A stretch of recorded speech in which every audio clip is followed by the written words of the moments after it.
evening, brothers, sisters, and gender normal sisters.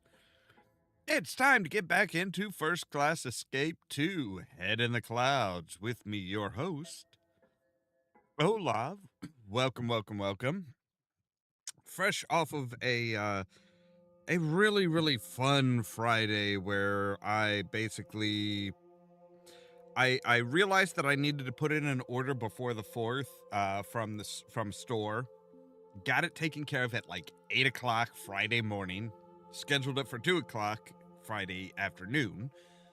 Figured, hey, I'll just go straight to bed. I can get a good 6 hours sleep. I'll be fine. I didn't get to sleep till about midnight. And then woke up 2 hours later, got the delivery, did a few things, realized I was still exhausted because I hadn't slept anything other than those 2 hours for over 24 hours. I'm like, I'm just going to go back to bed for a bit. And I probably slept for 13 hours or so. It was weird. But anyway, so getting back into First Class Escape 2, we were smuggled aboard an airship with the idea of figuring out what happened, what this airship is, why this military is sending an airship and stuff like that. And we found out a few things. We found out that the agents that were here, K and M, I think, or L and M, maybe, I don't remember what letters they used. But the agents, there were agents that were put in aboard the airship as regular passengers, and they were just causing all kinds of problems. They were snooping around, of course, naturally, as secret agents do, and pretending that they were drunk, and apparently they were captured. We were sent in to find out exactly what this airship is for. Now that all non-essential people have been removed, so yeah, we got through Wing A and we're on to Wing B now. So let's go ahead and jump into the game, shall we?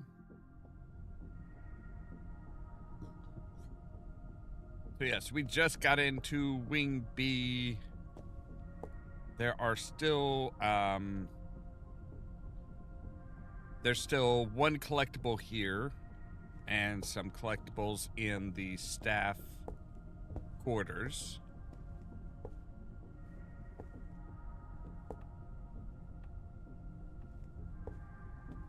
But I'm not terribly worried about that. Let's get into Wing B and see what this one has for us. It has a long hallway there. Swords, right. Okay, I have a shield. I'm not sure why I need a shield. Crank is stuck. Maybe the chandelier can be lowered by some other method. Well, we could always cut the we could always cut the rope. All right, let's pick up the shield. So yeah, they were kind of they did say that they were doing something with the swords, and then there's, these guys.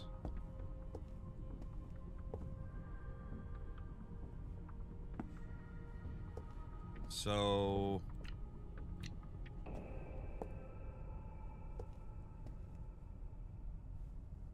I'm guessing we're gonna have to figure out what types of helmets they need, what type of helmets, shields, and weaponry they need. Okay, so yeah, that one's locked. How about this one? This one's open. All right, June something. Okay. I mean, we do know the day that they left. What are you? You are 612. Okay. which, if we look at,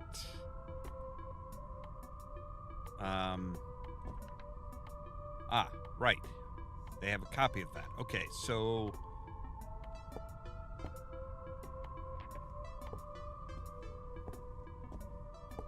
I don't remember what days were what. But if we go back up to Wing A, we can get an idea. So the 16th is a Sunday, so 15th Saturday, Friday, Thursday, so it would be a Wednesday. Because we have 610, which is B2 and D8. B2 and D8 were on a Monday. So yeah, we would be looking at Wednesdays. At a Wednesday, okay. Unfortunately, whoever was this Webb, was it? Webb? What? Whose room were we in? We were in Andrew Watson's. He is rather slovenly. Dear Mr. Watson, just before he left, General Wayne asked me to go around changing the combinations of some of the locks, so I changed the code to that one alphabetical lock in your office. I noticed that the chessboard in your bedroom can generate codes based on the game's state.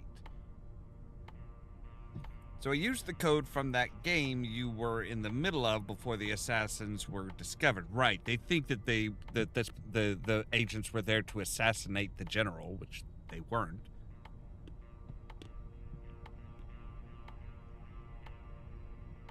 I doubt that the intruders can get into your bedroom, but you might want to move the pieces around after you've memorized the code just in case.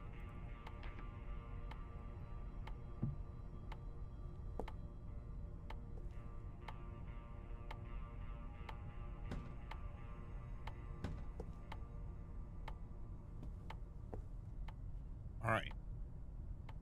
So we want Wednesday, E1 and G2.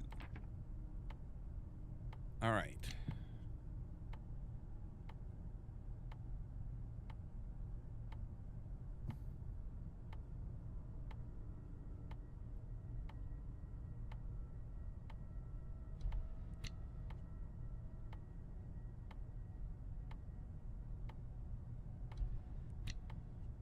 Get all the pieces out here.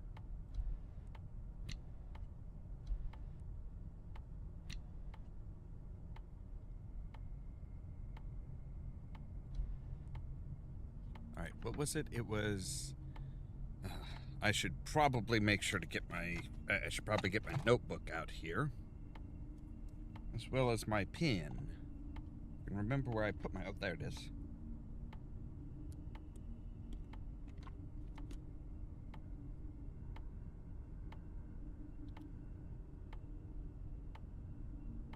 E1 and G2.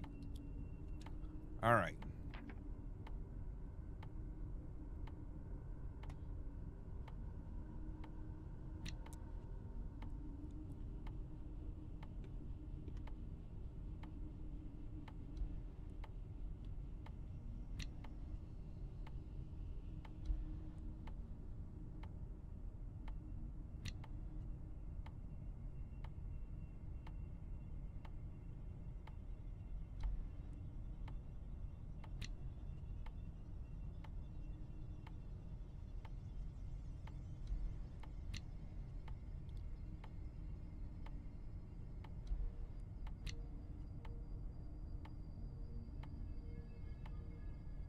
Oh, good gods. Some of these are just nigh on useless. All right. No, you're fine. I want you to go up here, because this one actually might be a better fit than that one. Okay, so we still need to come up a ways. Then if we say...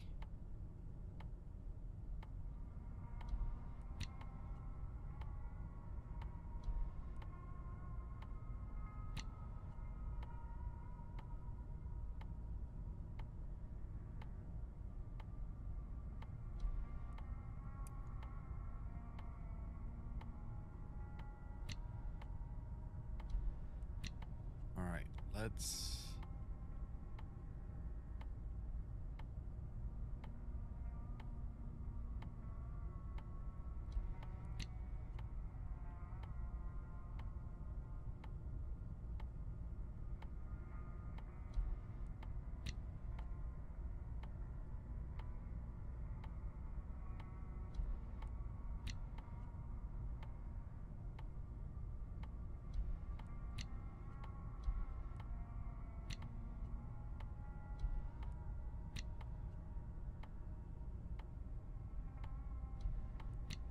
Okay.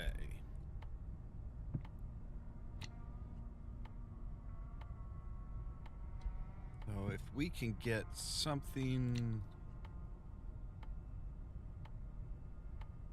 All right, so that would get us to... No, we need to get it into 1.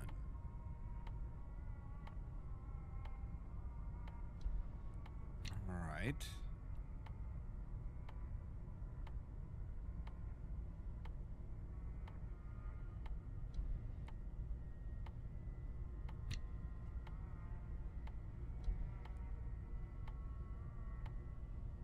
So we've kind of got it there.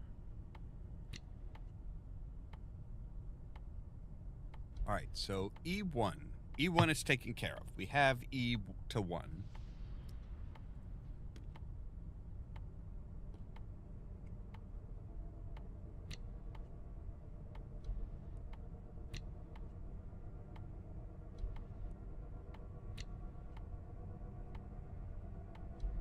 Now we just need to get you...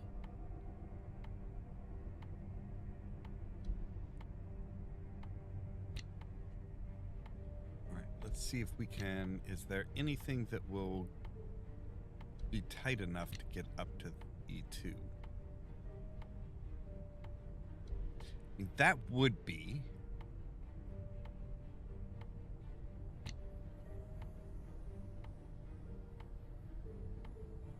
Now we need something tight enough to get into...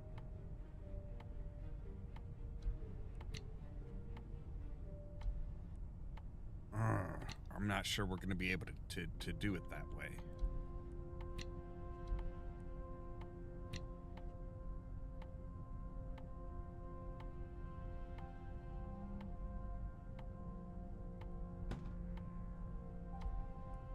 Okay, there we go. Now we've got a bit more space to do this stuff with. Okay, cool.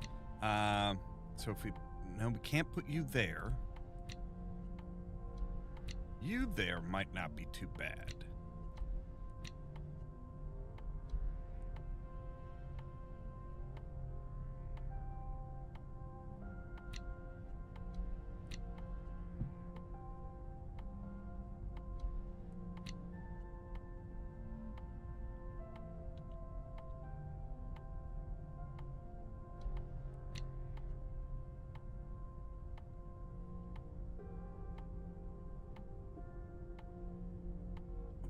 Well, if we could bring it out and up immediately, that would work.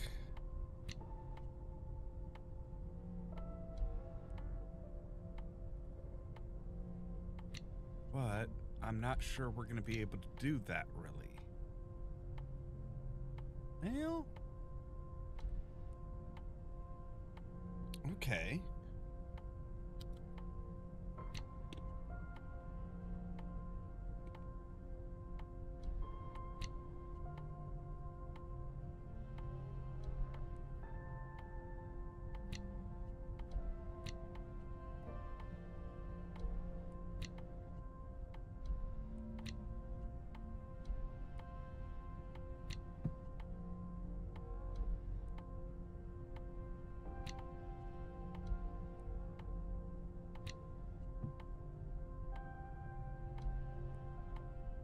So if we can find something that's going to take it from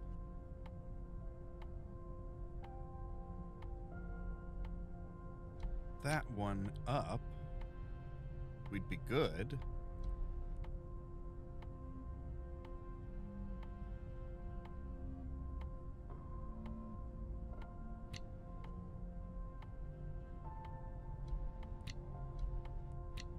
All right, so if we say take you there,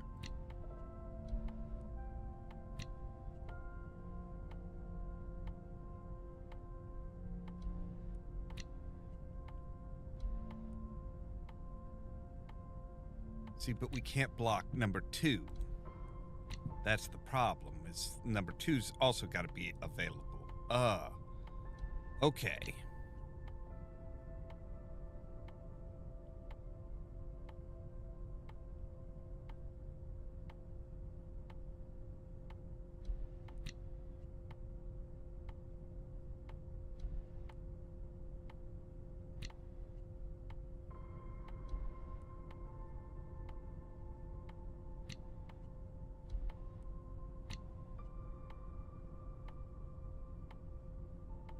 We've got it coming up. We need it come over. And we just need a little thing here like this. So now we've got that taken care of. Okay, so that's good.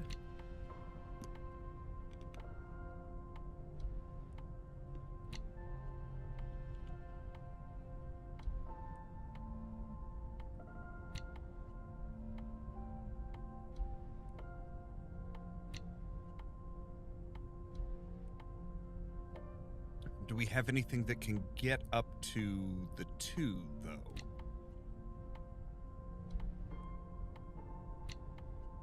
Not without ruining... Not really, no. Okay, so we need...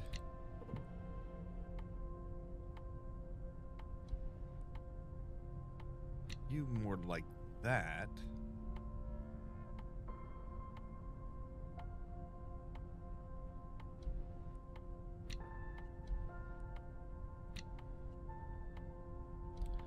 You to there. This is showing promise because we've got both of 1 and 2 being used. If we take you way down, we're doing much better.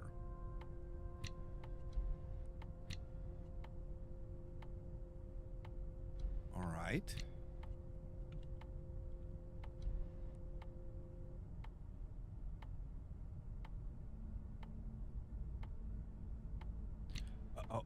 No?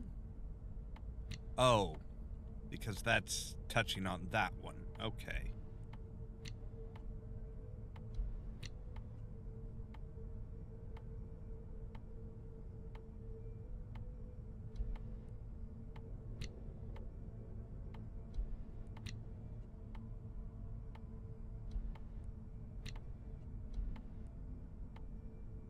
All right.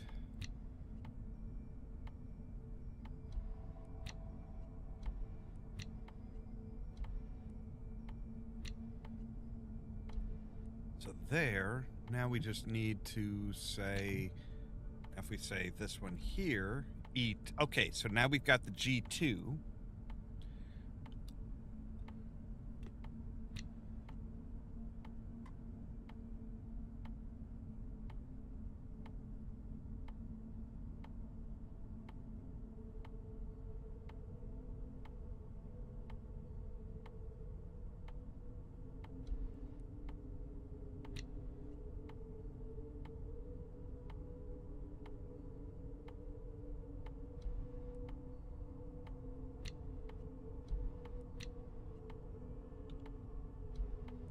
See, I think this, I get the feeling that this one might be what we need. And hello there, Moon Mage. Welcome.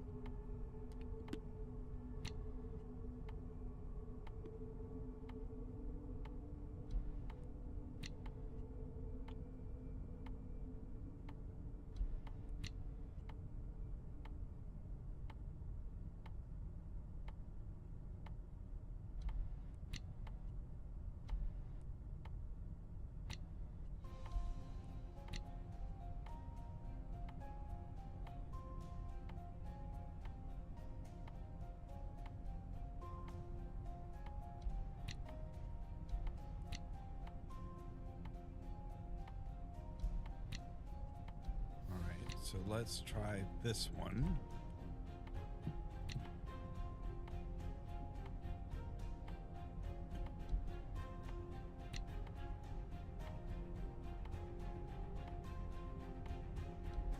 Wait, this might...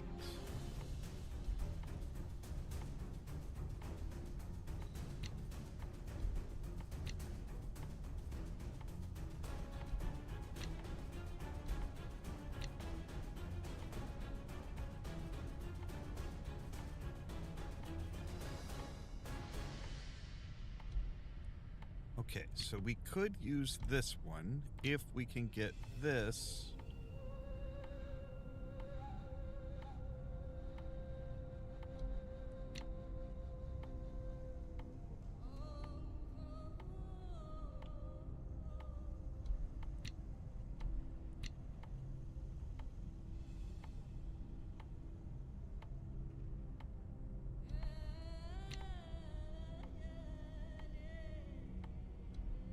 Okay.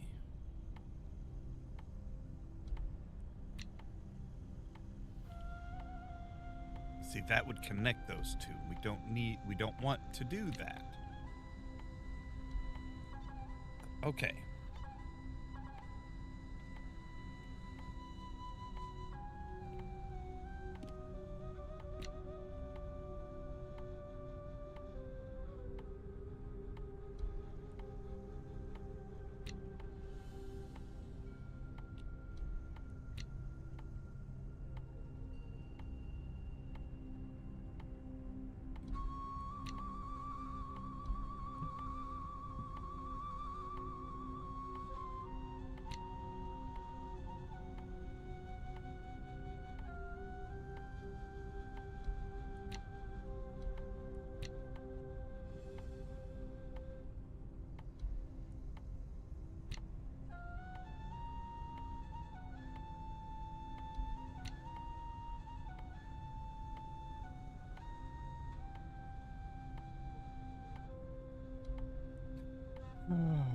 All right.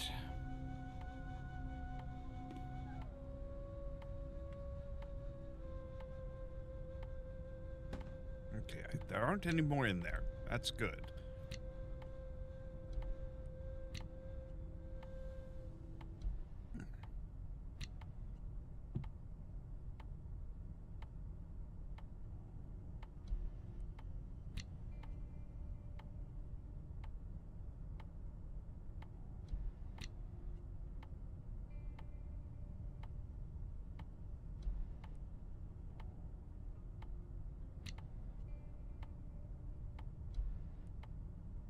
Okay, so...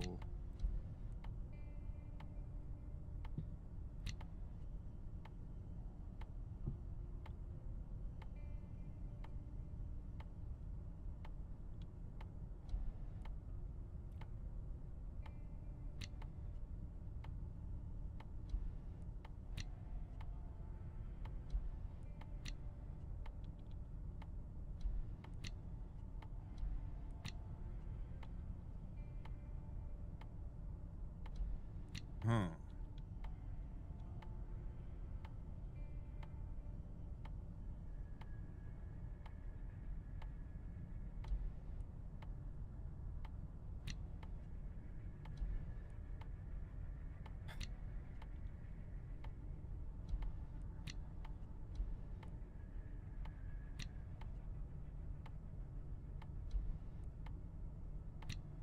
Man, this is just...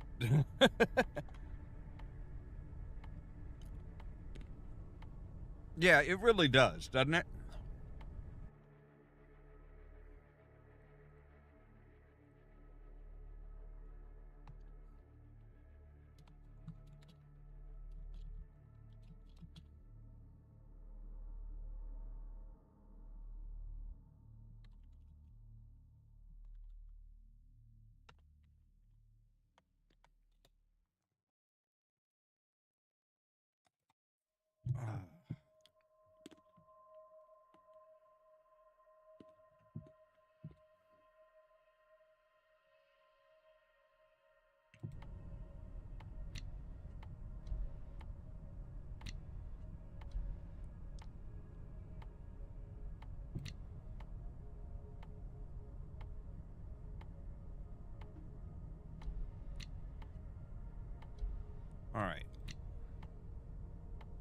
let's try taking things back down to the basics here.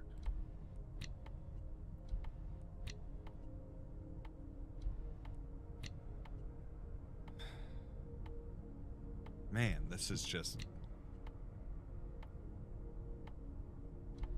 Oh, okay, that would work.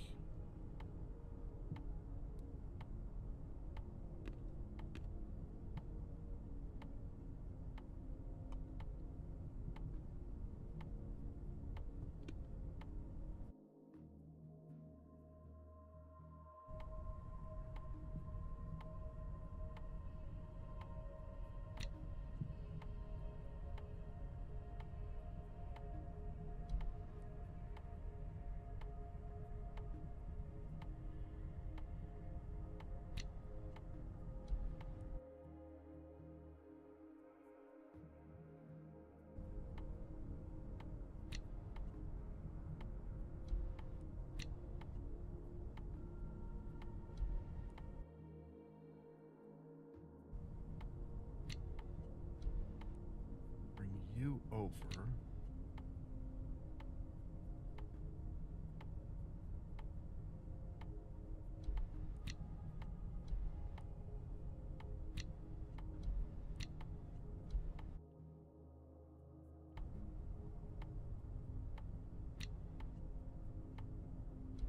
Wait, now if but we would need to bring that over to the... Okay. There's that. Cool.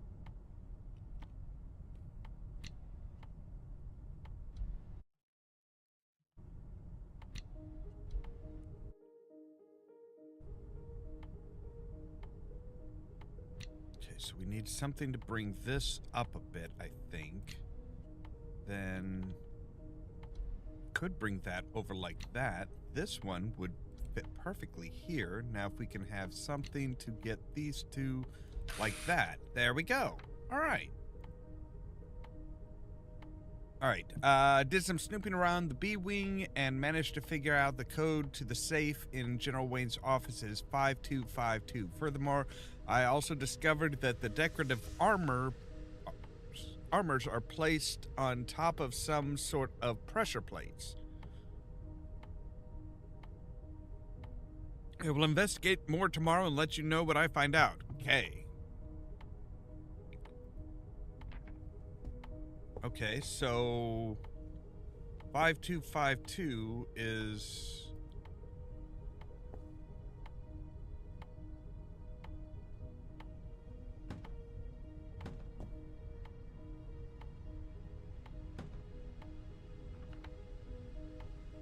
Dear Mr. Watson, I installed the new electric locks and set their codes for the one in your bedroom as instructed. I was not entirely sure which hustle half painting you meant, so I used the year of the newer one. However, I only had 3 locks, so I did not actually have one for your office. I asked the security office about it, and they told me Frank had evidently scrapped the 4th lock for some parts some time ago. 1821, 1836.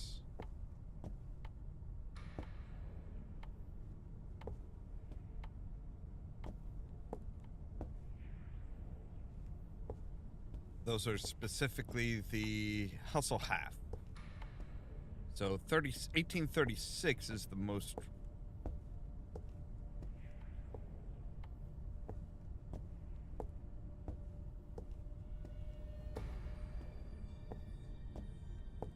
So the question is, are there any more?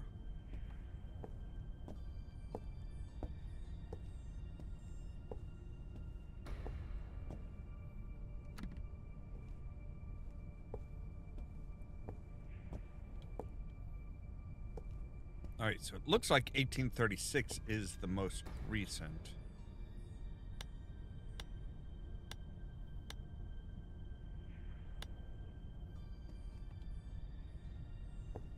Right, Walter Wayne, but oh, all right.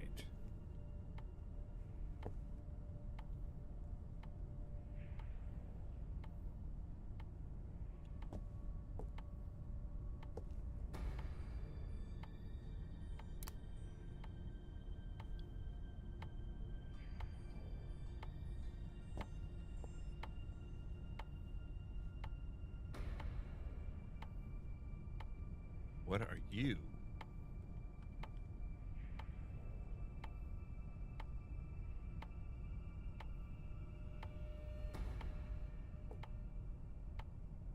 What the heck?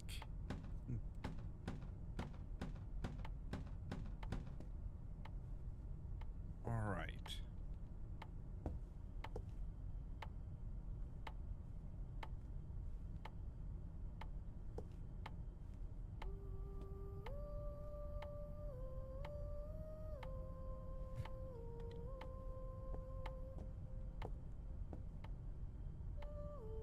Nice if I could, like, pick those up and use those.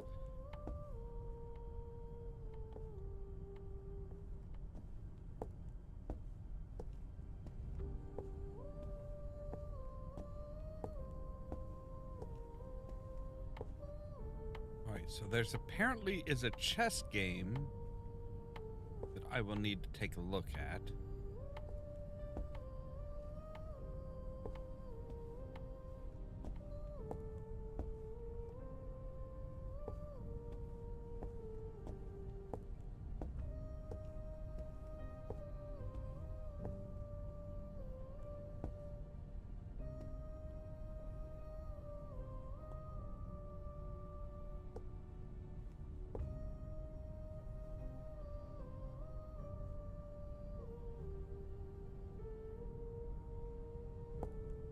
Okay, so there's got to be something on these that will tell us, like, what they need, right?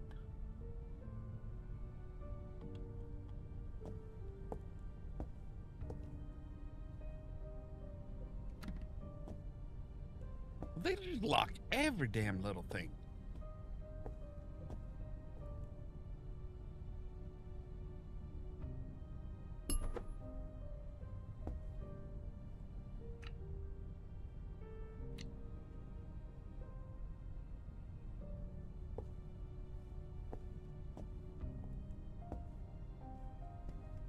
All right.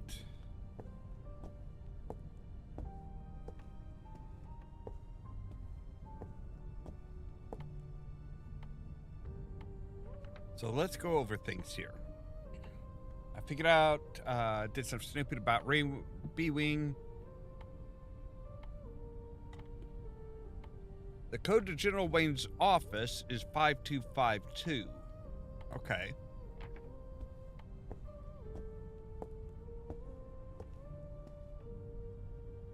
So...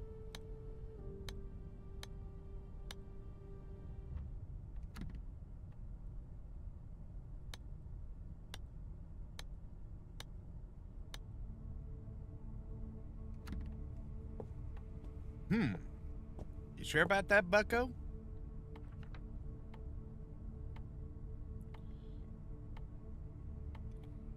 Oh, that's the code to the safe. Okay, but just before you left, John Wayne asked me to go around changing combinations of some of the locks. So I changed the code to that one alphabetical lock in your office.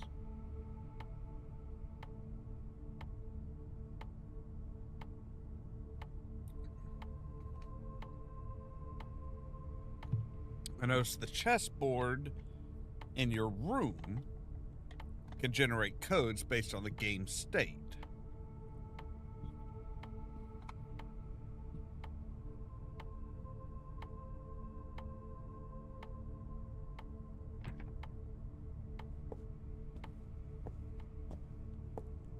Okay, but where is his bedroom?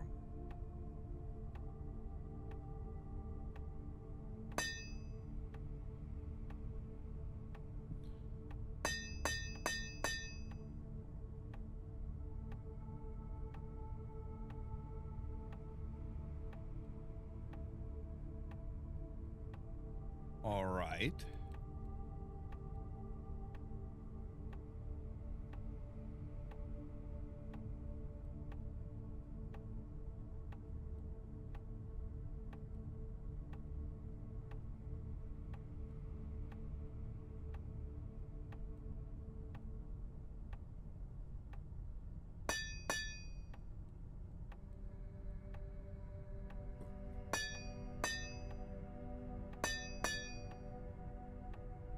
Okay, so these I think are going to have to be the vertical ones.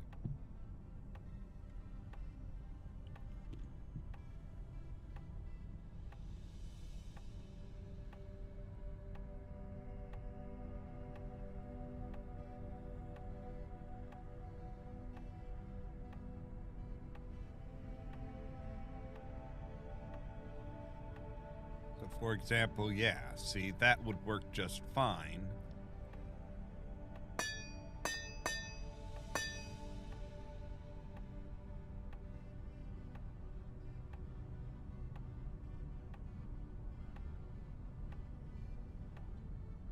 Now the question is there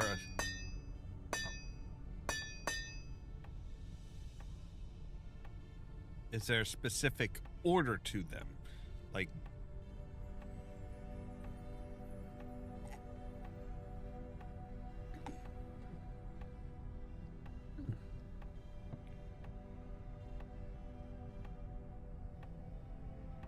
okay, so there are two.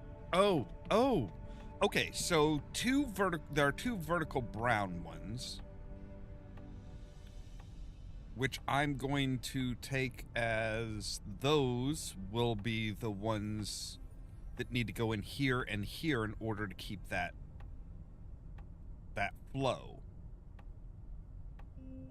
We'll need 3 horizontal ones, or 3, I guess actually we need the 3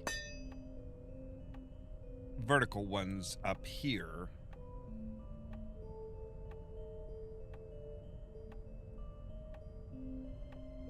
So boom. And then if we say bring you up here, and you're going to need to be...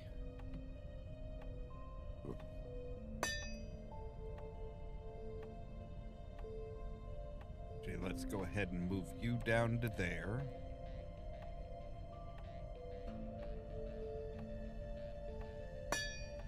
And then see there.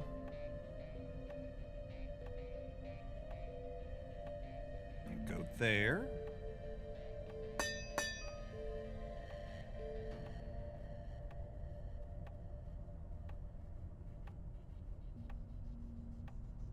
You would have to go there. Now you can come around this way. Come up to there. And boom. Right. All right. Andrew Watson.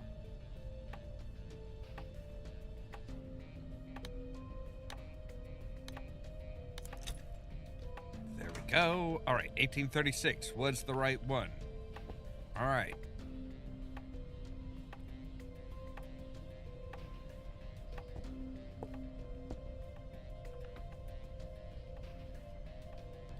Just before he left yesterday, my husband told me to let you know that once he is finished with his urgent business, he will take a train to Welkenstone and wait for us there. Also, he told me that the two of you were in the middle of a game of chess when he had to leave, and asked me to tell you to record the moves of that match so that you two could continue them later. Okay. So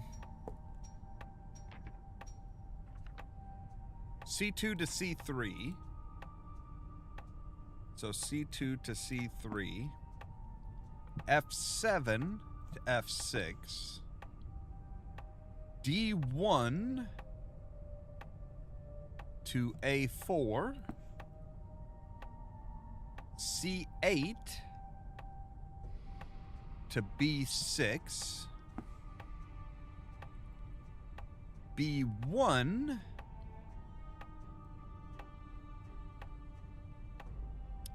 B1 to G6. What? Yeah, okay, yeah, that's right, because that's... Okay. B1 to G6, H8...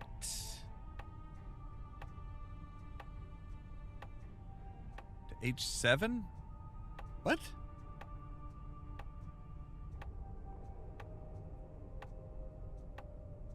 But how the hell are you gonna do that? So, H8 to H7, but you haven't moved H7.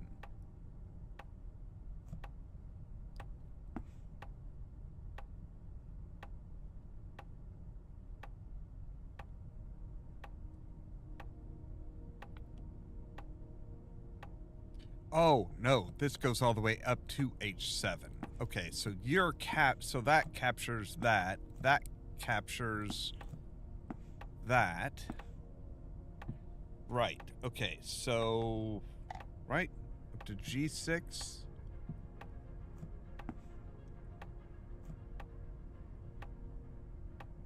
Okay, so you had B1 to G6.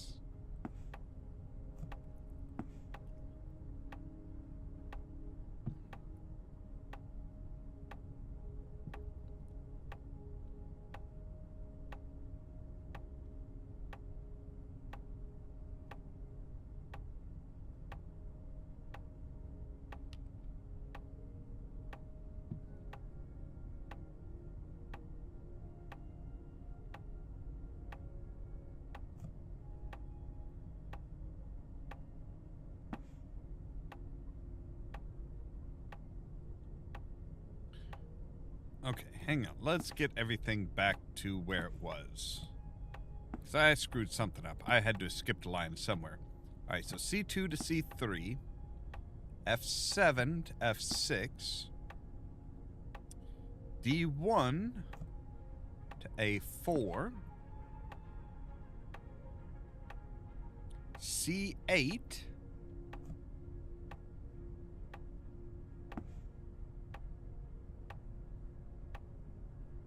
to B6?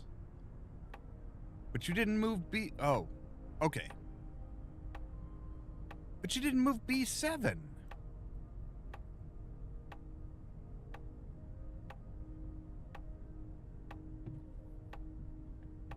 This is really confusing, because it's like, that doesn't make a whole lot of sense.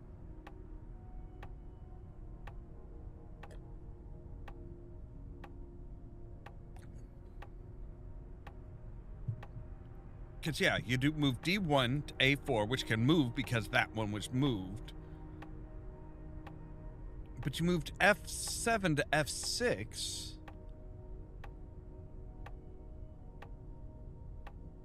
So you would only... You wouldn't be able to move this one.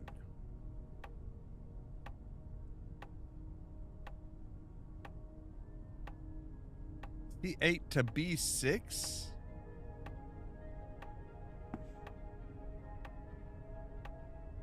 That...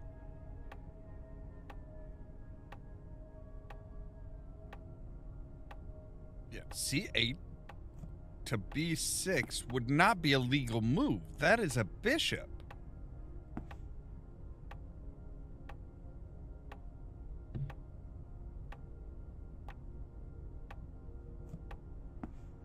I don't think we are ready for this quite yet.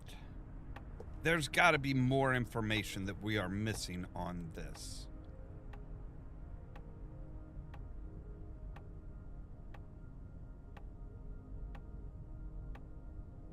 Yeah, the D1 to A4 is the queen moving here after this pawn is moved forward. All right.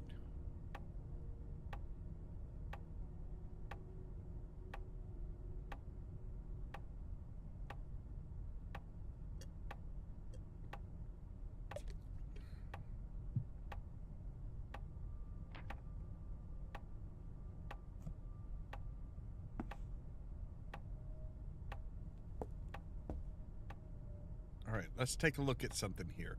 All right. So chess variants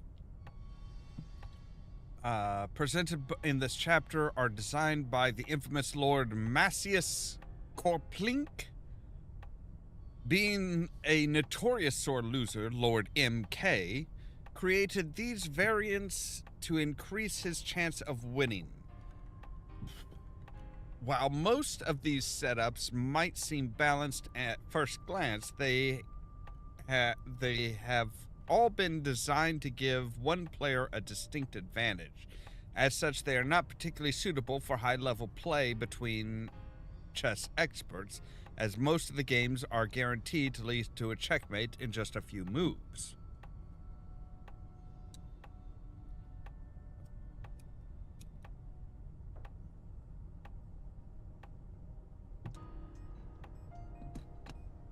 While these variants might not be particularly good options for competitive play, they are quite suitable for play between people of different skill levels, as the uneven starting states can be used to compensate.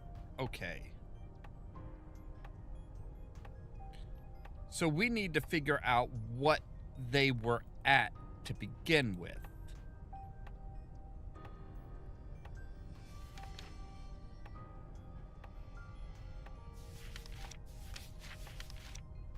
So, yeah, we don't know what they were. Oh.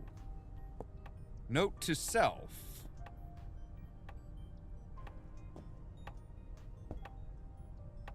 That's a handy note. Kind of. Okay. Let's jot down this.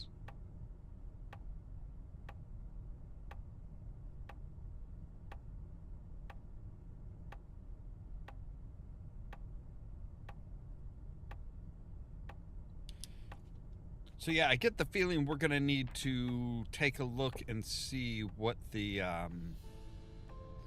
we're gonna need to figure out what setup they were playing.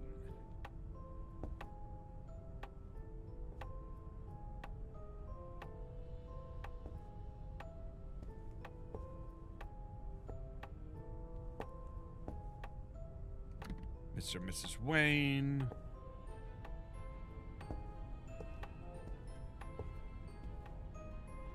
All right.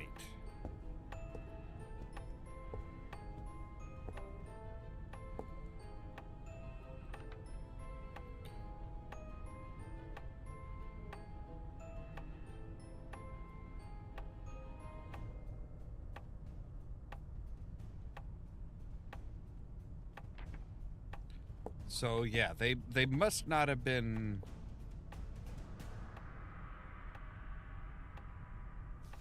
They must not have been doing a normal chess match.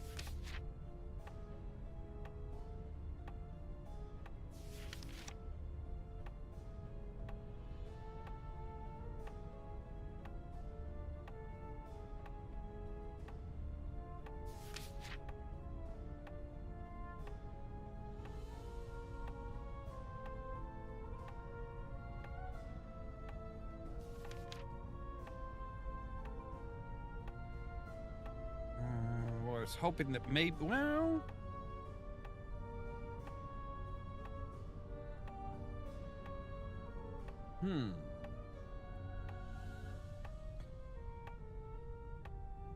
Because that would kind of fit here. Because you've got 4, then 3, then 2, then the 1. So boom, boom, boom. Boom, boom.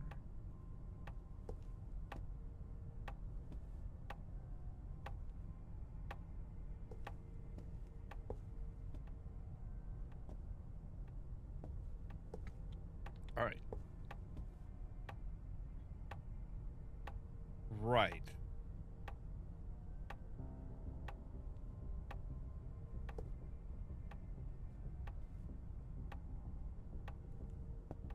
There's something special about this painting.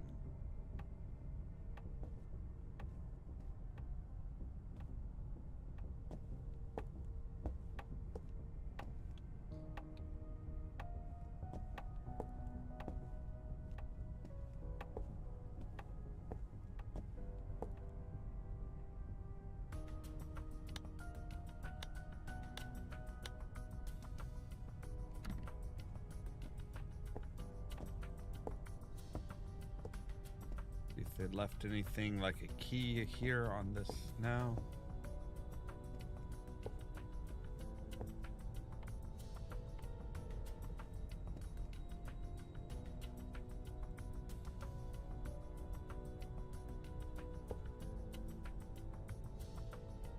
Why do we need to... Why okay.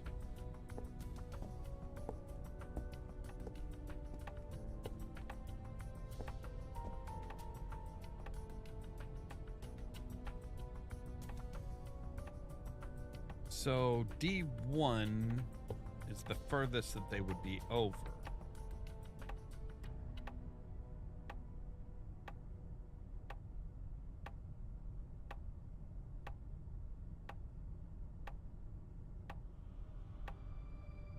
Seven, 8, and...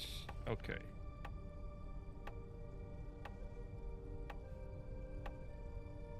So... see, no, there's... okay, so C, D, B... okay, that's a pot... that might be where... what they're doing. And then it would be what? The E would be the furthest over.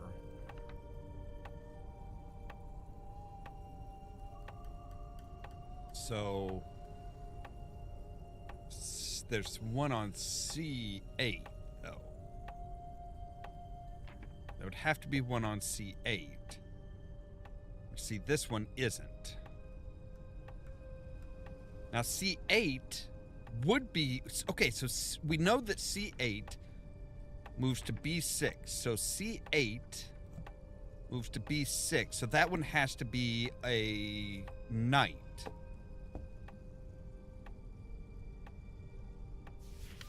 All right, so C8 has to be a knight.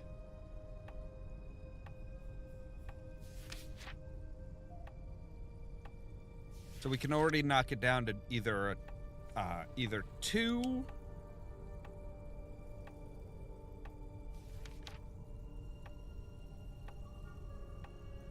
2, 4,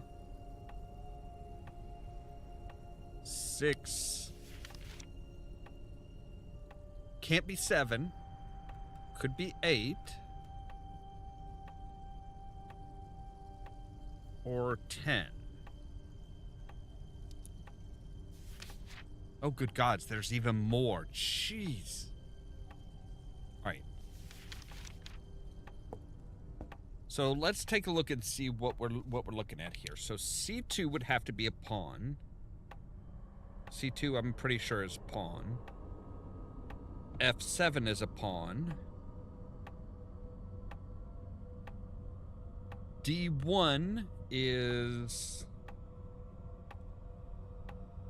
would have to be a queen or bishop.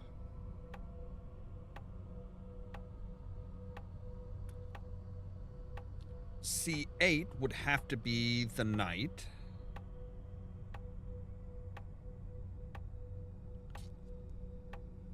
B1 to G6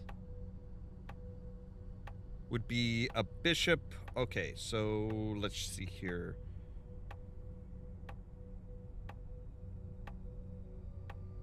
B1 is either a bish or a queen.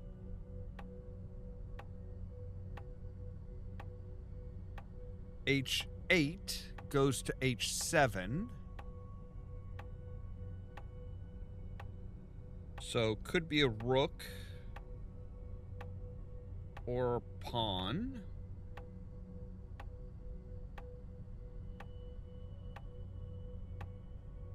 Then G6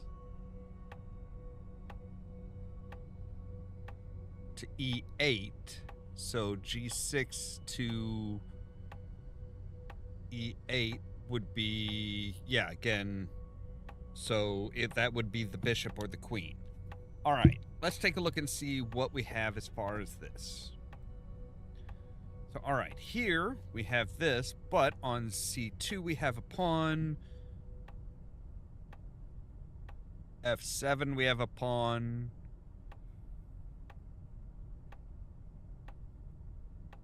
And then we have D1 going diagonally. And C8 is... okay, that all fits. And then B1 going across the board. That can't... well, no. Is that... no, I think... is that the king or the queen?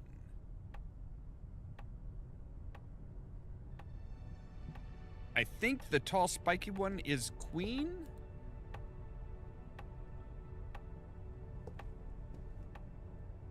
So that could, again, that could be it. And then the king, but you can't move your king into check.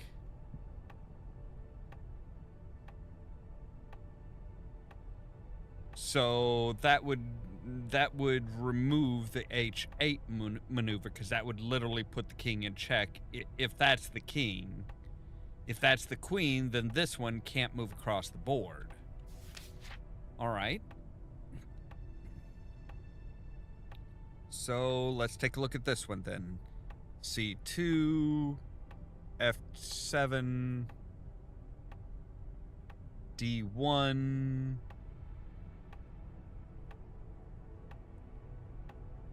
Would come up, that would be fine. C8 would be fine. B1 would also be able to do that, and then that would move forward.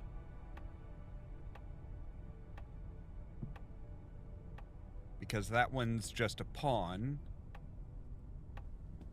And what is the last maneuver? Last maneuver is from G6 to E8.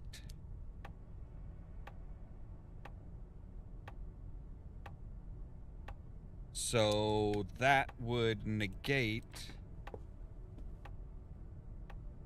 That would negate setup number 4, because he would be here... And he would be moving through, or no, F7 moved up. So that one's an entire possibility. Okay. This one can't, this one C2, this one can't be because of the rook there. 8, there is C2, F6, D1.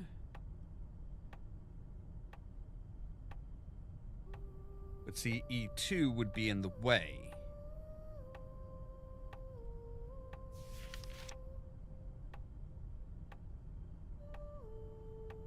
So we need something without something in spot E2.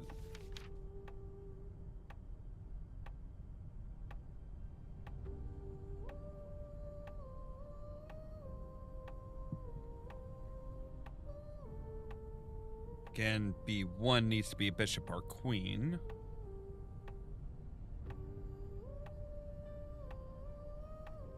Right? No, I guess not, because C2 would move out. So C2 moves out, that would enable that to move up. H8 would move down. The G6, yeah, that one, okay. So we're looking at G6 needs to be able to move to E8.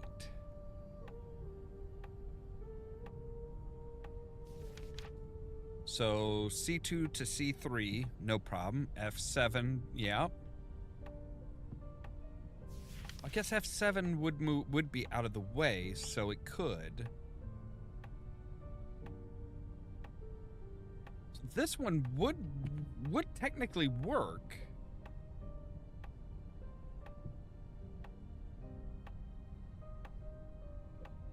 Number 4 would work.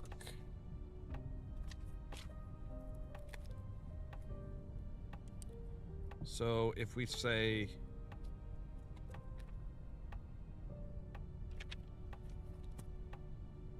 king, bishop, knight, bishop, knight, bishop, knight. No, it wouldn't. Oh, yeah, it would. Yeah, it would. And then we have pawn, pawn, pawn, pawn, pawn, pawn, pawn. And then down here we would have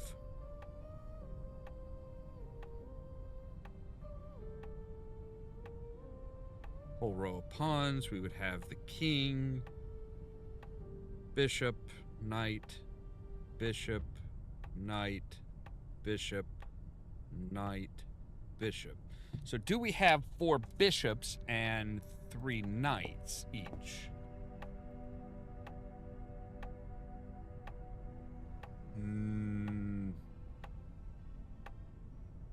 What, we need 3 bishops and 4 knights? No, we need 4 bishops. Or no, we need 3 bishops, 3 knights. And 1, 2, 3, 4, 5. Okay, and the normal complement of pawns.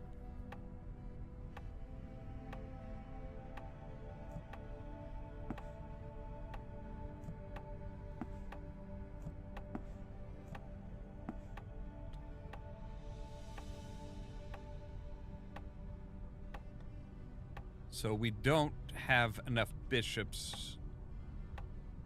We don't have enough bishops on this side.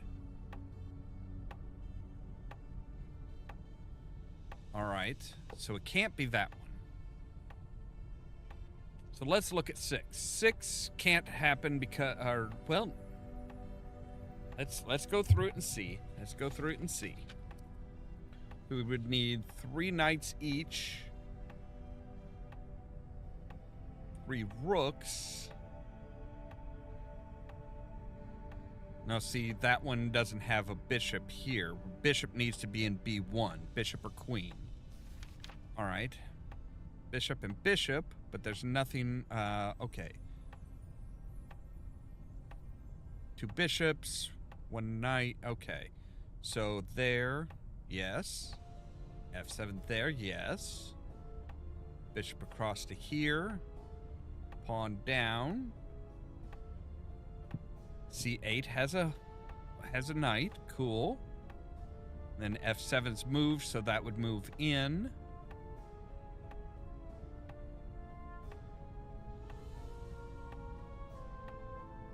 So that one would work.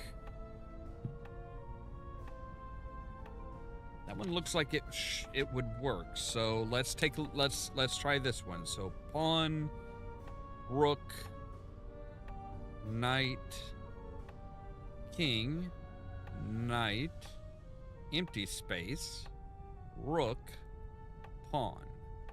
And we have pawn, pawn. And we have what, 6 pawns? Then on the reverse one, we have an empty space on the bottom row.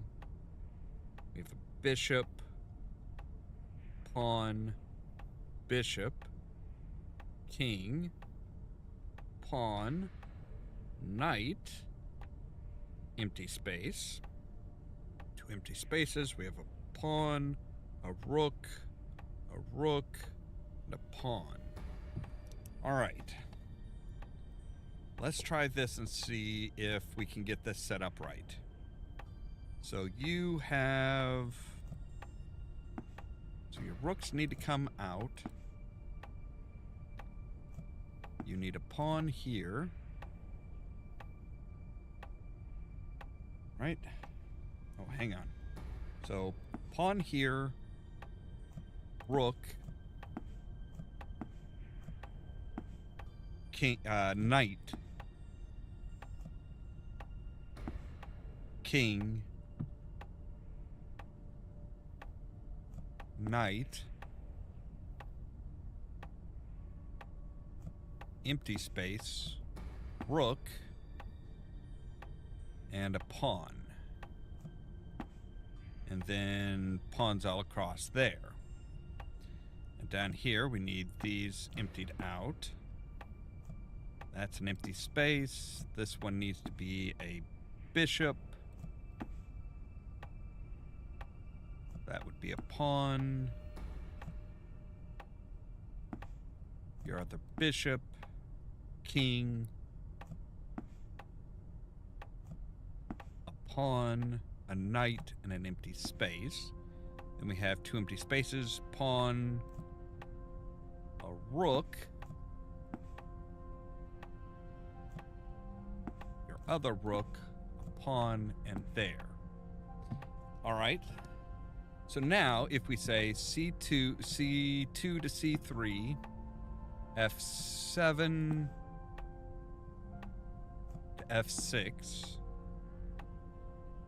D1 to A4. Yep. D1 to A4. C8 to B6, B1 to G6, move you forward,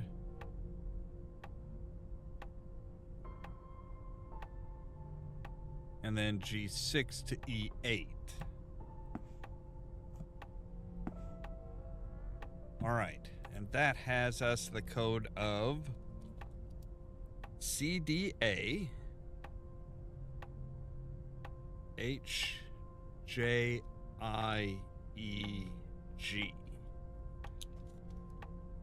All right, let's see if we've got it.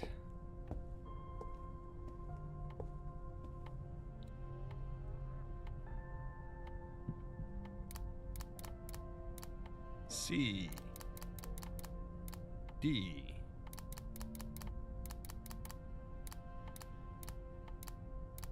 A H J I E G. Yep, okay. Huzzah! That was right. Holy shit.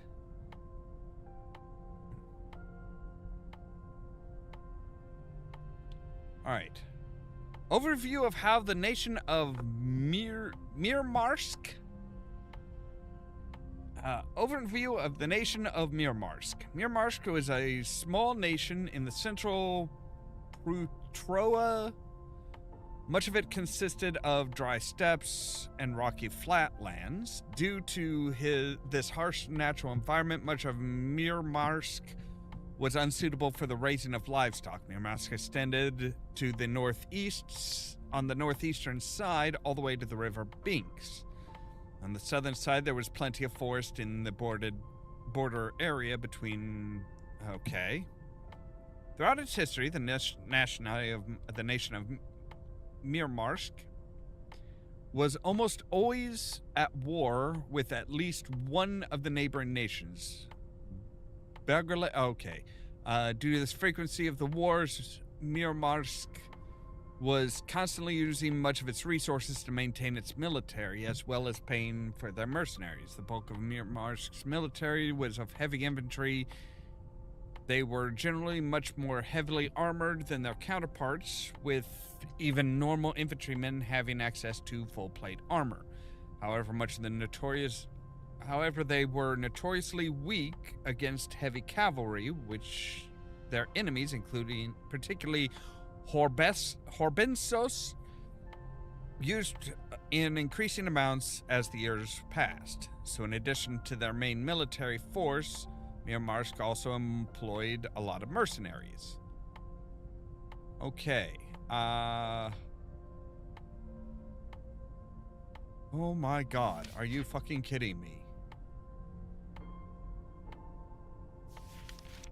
Alright, the smallest unit was a 3-man caliber. This unit was 2 men armed with such large round shields and long swords were placed in front, with the 3rd man armed with a narrower shield and an axe was placed behind them in the center. The 2 men in the front would fight defensively, while the 3rd man would create openings by using his axe to hook the enemy's shield and pull them down.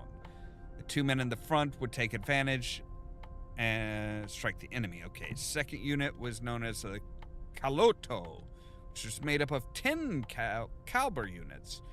The sergeant in charge of a Kaloto could easily coordinate the calibers to use advanced tactics such as forming a shield wall. Burnus was a unit that was made up of 5 to 7 Kalotos. When possible, the captain commanding the Burnus would stay away from the fighting, instead observing the field from a vantage point. Okay.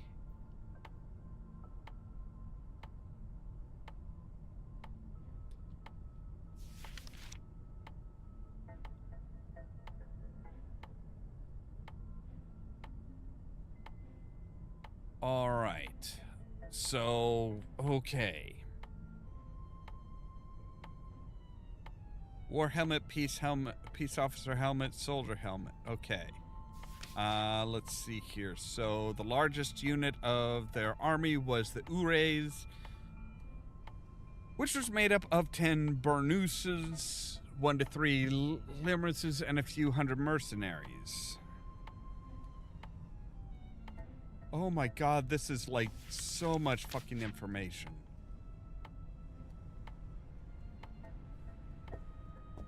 But I think it's information we're going to need for this.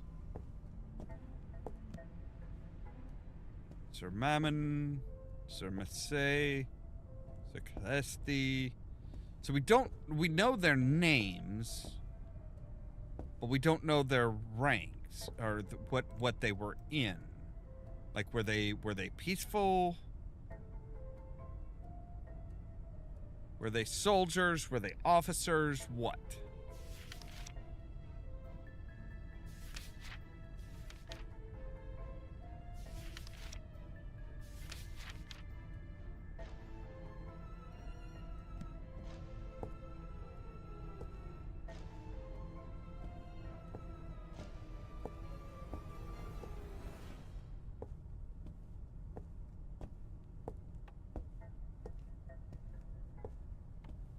Is there anything else in here that we need to get? No?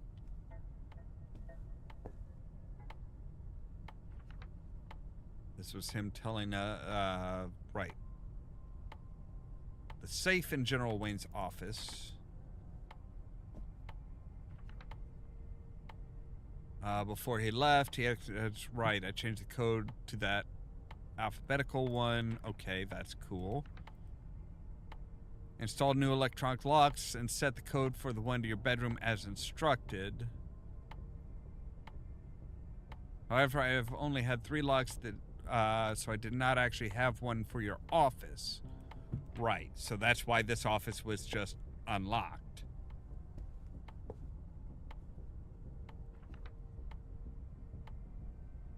Here is one of the weird cipher machines we seized from the presumed assassins. We have so far been unable to figure out how it works, and we thought that you might, being more gifted in the subject, might have a better chance at uncovering how the machine operates. Please let us know if you succeed in cracking the code. Well, he didn't, but I did.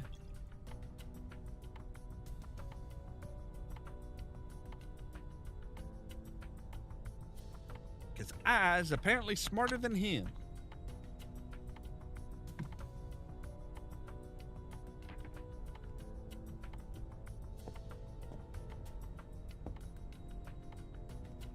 Alright, so...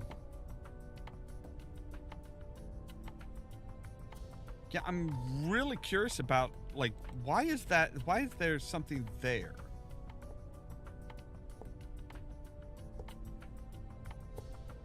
But at least we were right as far as the chess game, so that's something.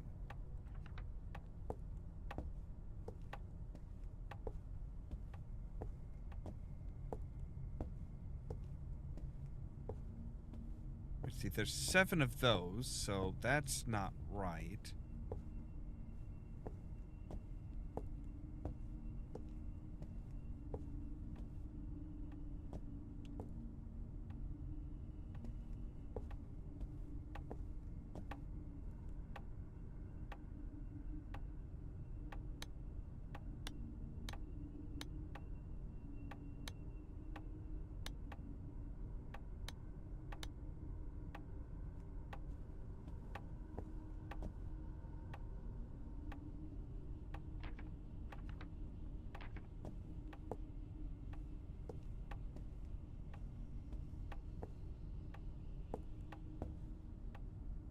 So yeah, 1914 seems to be something.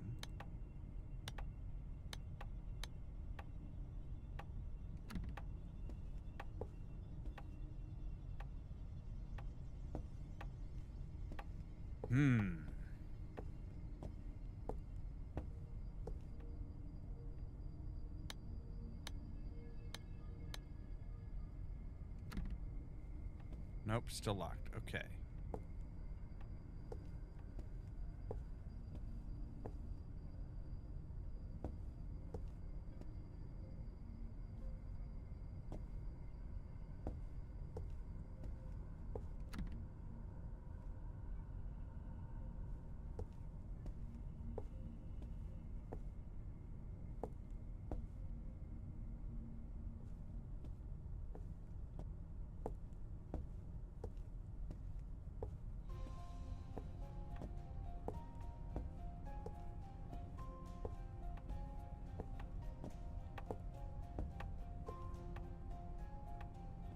Any other hidden notes or something around here that I haven't found?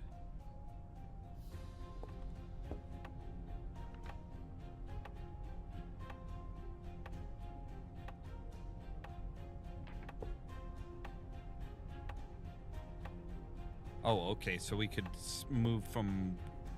All right. 1799. Let's try... We're just going to try all of the...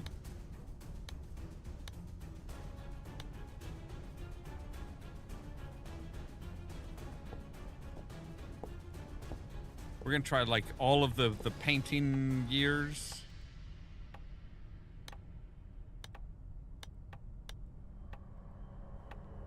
All right. Nope. No 1799. All right. 1933.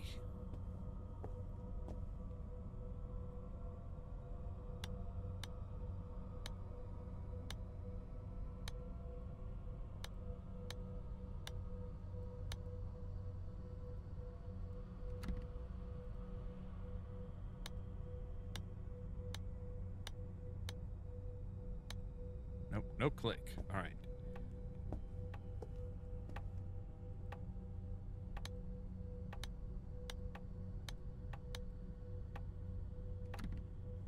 No click. All right. No other paintings down this way.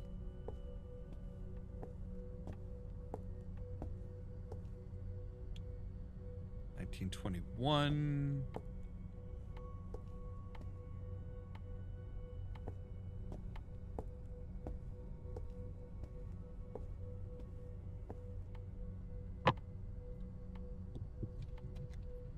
All right. Let's see here. So 1921. There's 1905.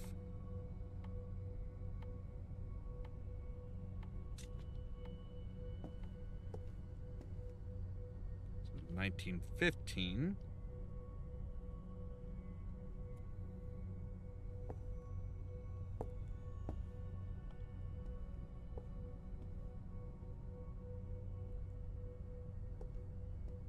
Who knows where these idiots put their keys?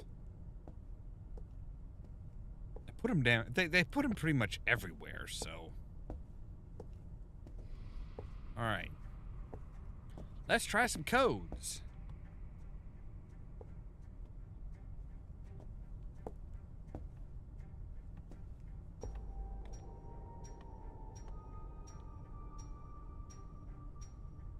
All right, so.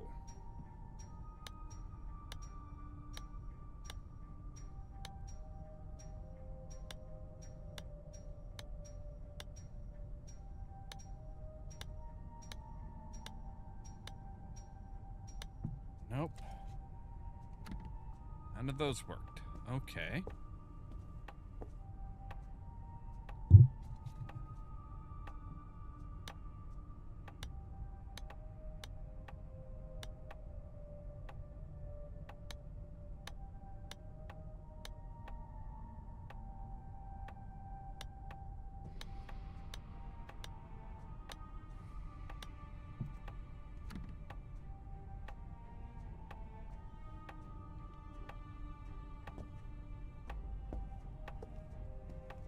Okay, there's something about this one that's like...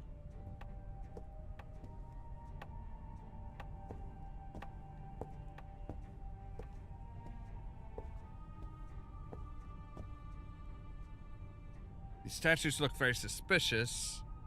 However, more information is probably needed. Right, okay. So interestingly enough, it didn't have anything to say about this door. These doors. There is something about this painting. Just 1914.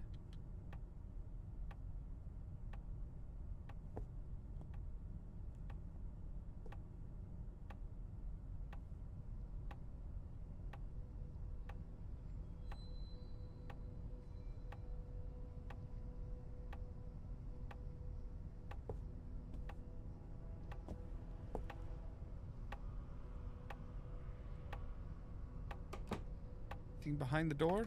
No? Do anything with the clock?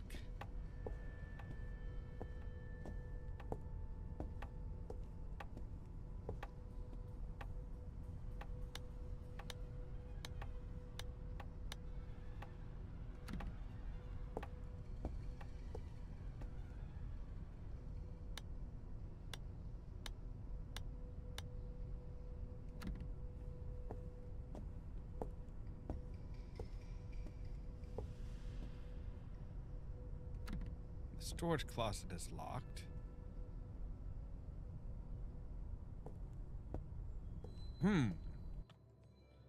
Now that is just confusing.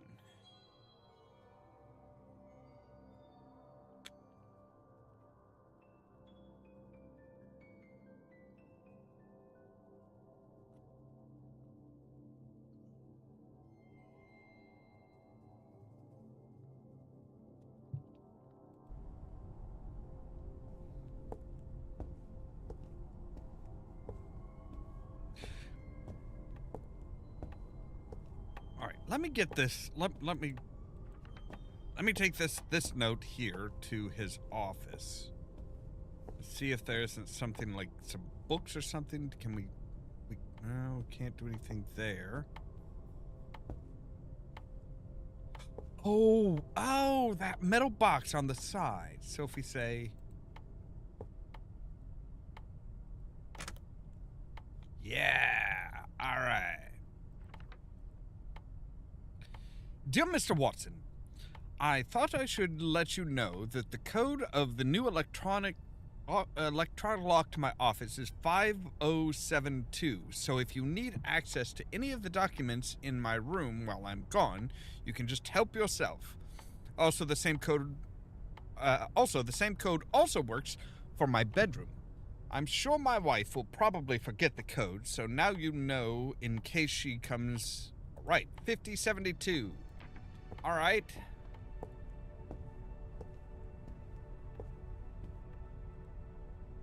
I knew that thing was looking odd.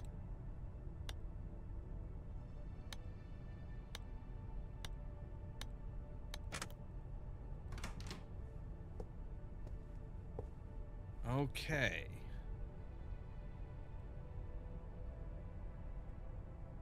Those are animals. All right.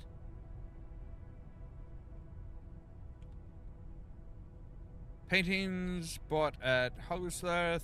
Okay. More painting lists. This guy really does like keeping his paperwork neat, doesn't he? Hello? What are you? And why are you,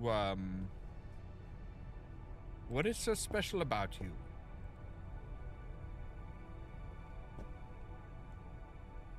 I mean, besides the fact that you're a big honkin' gem.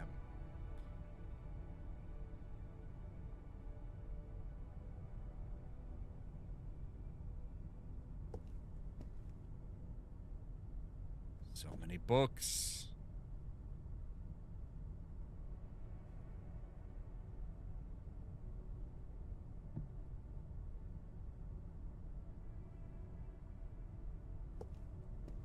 All right.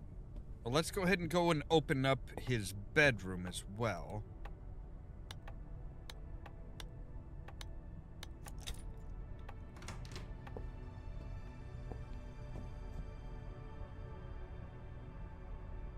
All right.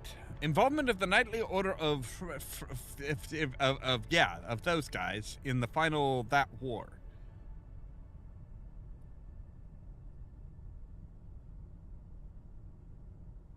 All right, Sir Helios and Sir Faith gained some fame during the period for their fiercefulness. Sir Helios was especially known amongst his allies for his unconventional fighting style, using a long sword in one hand and wielding a mace in the other. Okay. So you are going to be really handy as far as that. Cool. But we're still missing a lot of weapons and stuff.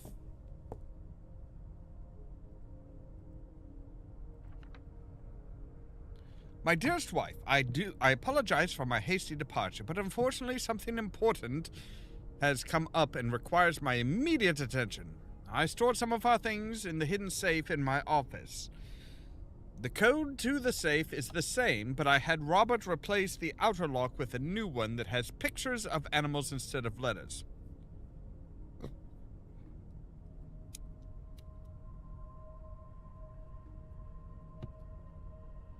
Hopefully you will make the combination, that will make the combination easier for you to remember. Gazelle, owl, owl, raven, rhino, horse. Okay. Why would your wife need to get into the safe in your office?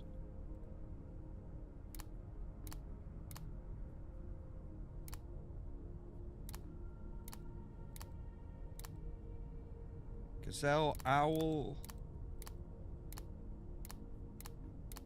Owl.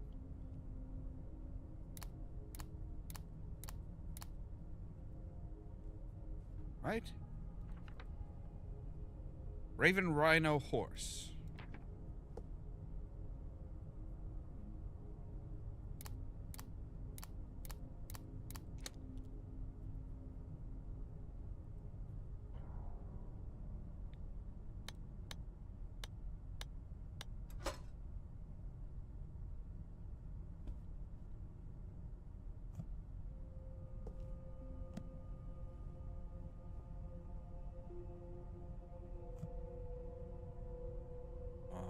Okay.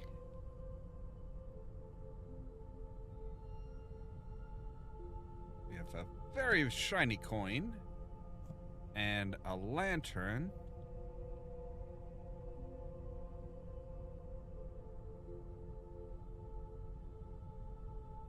All right.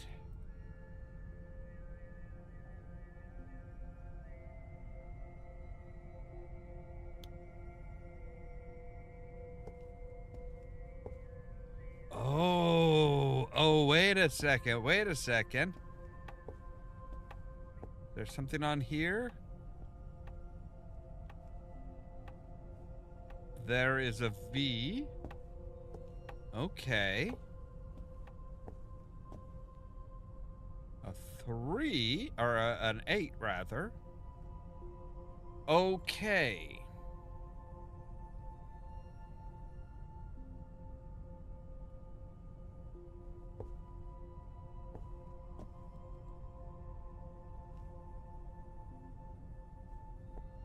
So all the paintings have like a number on them.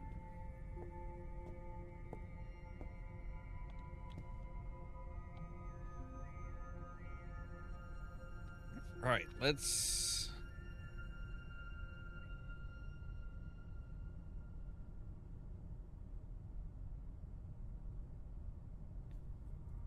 start jotting them down then.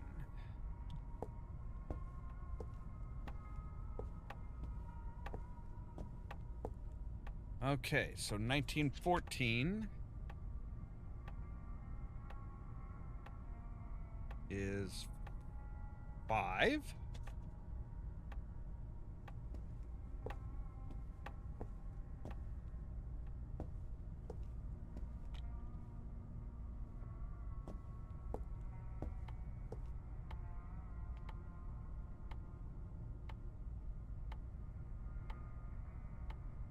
$36 is a 4.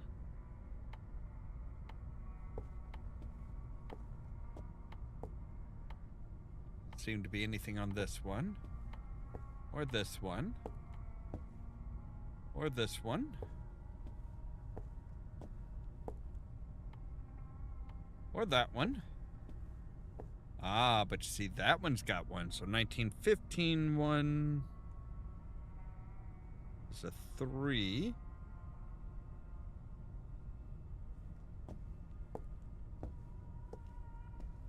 I'm assuming we don't have to go like all the frickin' way back.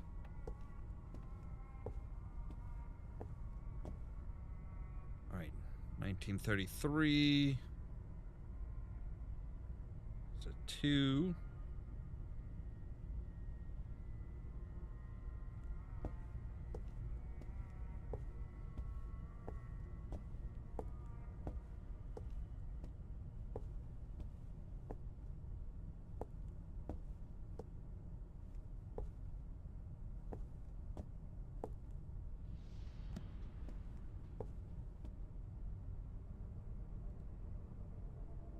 Oh, okay.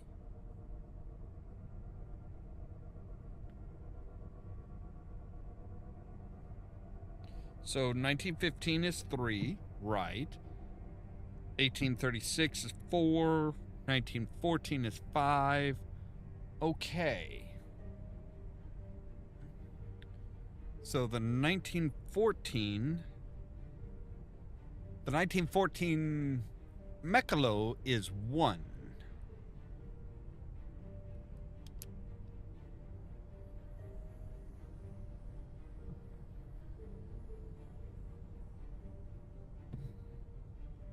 Wait, 19, okay.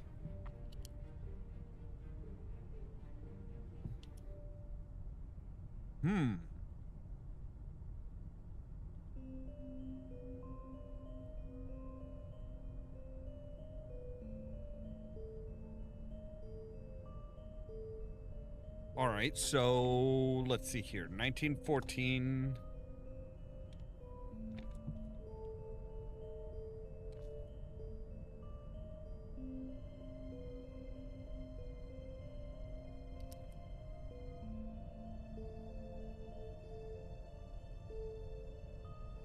$1936 is 4. 1933 is 5. And 1882 is 2. So what I'm seeing is 5, 8, 3, 4, 2 is some kind of a code.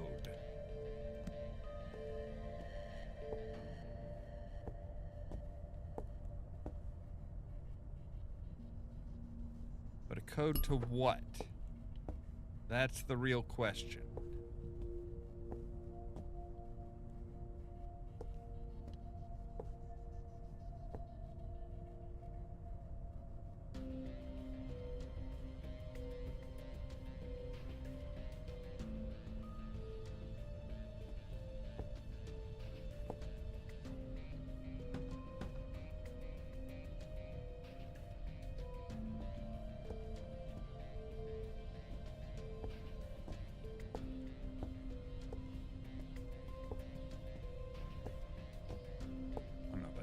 I thought that was maybe like a sign or something.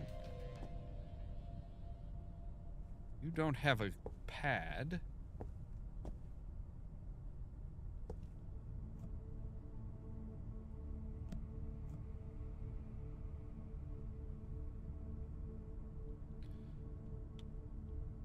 All right, so we know that. So Helios and Sir Fife, longsword and mace for Sir Helios. Earliest record of Sir Raihi's involvement in the war was promoted to captain due to his acclaim in Battle of Berngur. Thanks to his promotion, he was put in charge of the Burnus, part of which was a caliber made up of his 3 childhood friends, Fife, Hiloke, and Valkas. Later that same year, Sir Setele was graduated as a peace officer. Okay, so Sir Katagay should have this hat.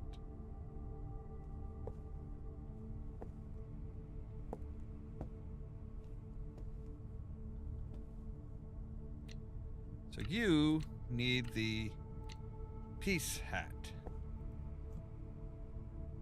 And okay, so the officer's helmet is kind of the officer's helmet has the crest like that. So we have there are two officers here. One of which we know is Sir Rehi. Rehai? You were just a grunt.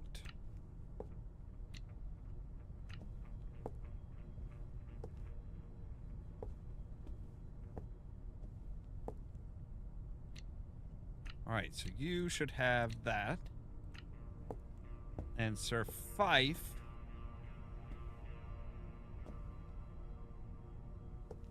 Sir Fife should have that, and Sir Helios, I think it was.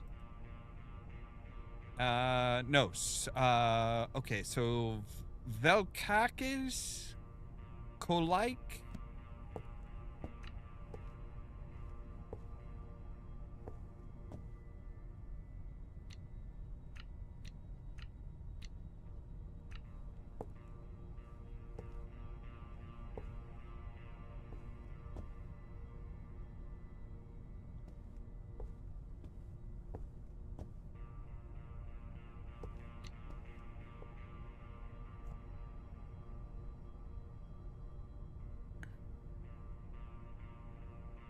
All right. Let's see here.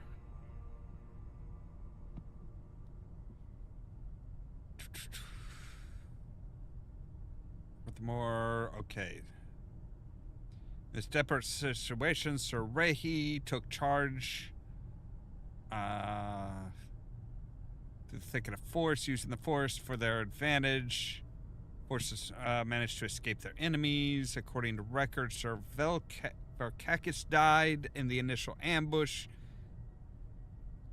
Exemplary leadership soon acknowledged as he was promoted to the rank of general. Alright, so Rehi, you need...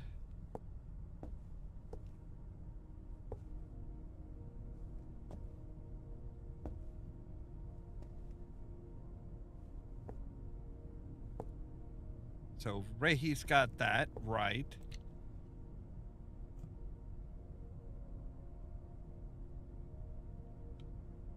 Alright, let's see here. Many soldiers from the mercenary ranks were brought over to strength. Oh my god. Get to the... How many pages? Okay, there's only the 4 pages. Oh my god. That is a lot. That is just a lot.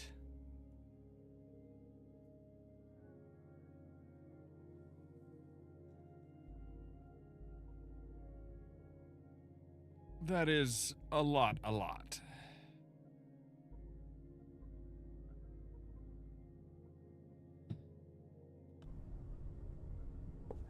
All right.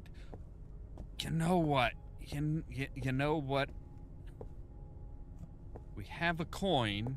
We did see... We do know that there is a slot machine that we can potentially do something with. Over here in A-Wing.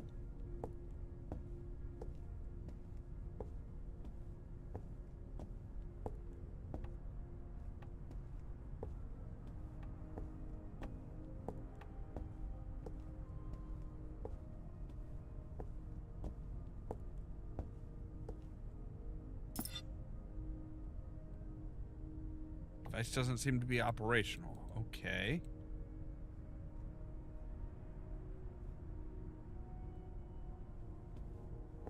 But we did get an achievement for putting the coin in there. I'm not sure.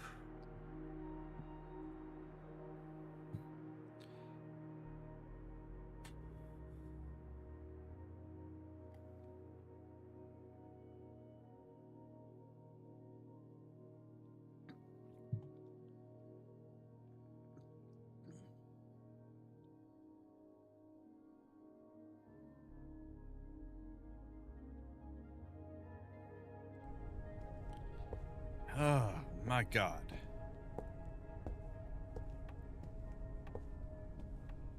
There isn't. Apparently we can't. I guess it's broken, but we could put the coin in. We got an achievement for it, called "The House Always Wins," but that doesn't really help us at all.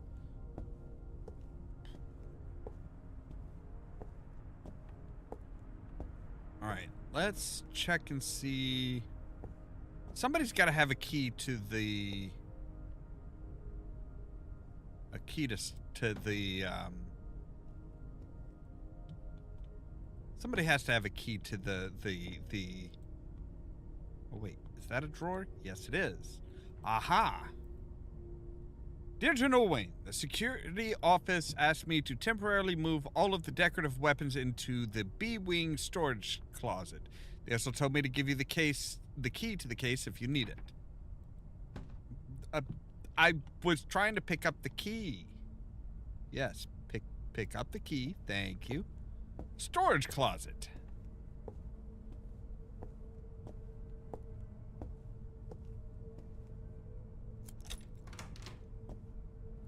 All right, so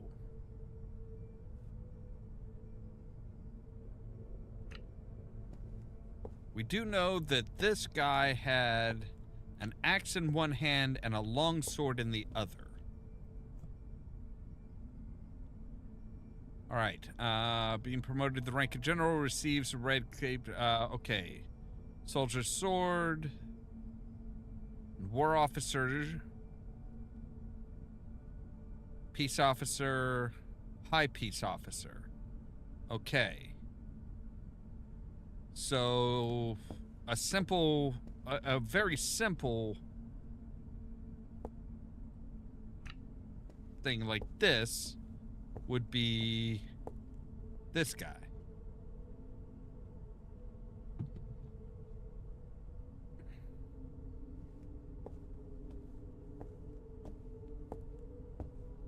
So let's take a look and see here.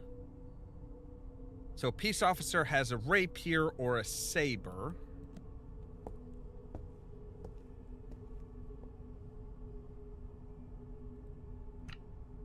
This would be the... Let's just move everything out here.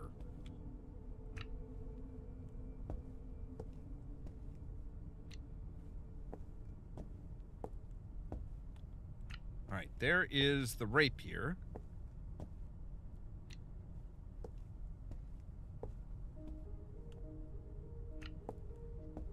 These would be sabers.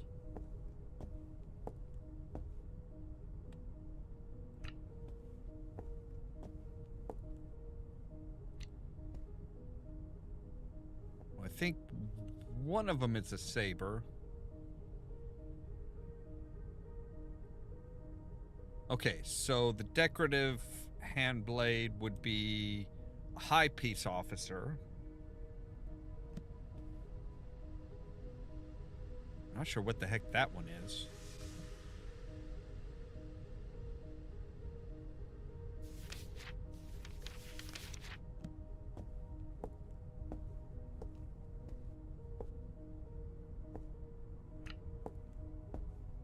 Oh no, he didn't have an axe, he had a mace, didn't he? He was unconventional, using a long sword in one hand and a mace in the other.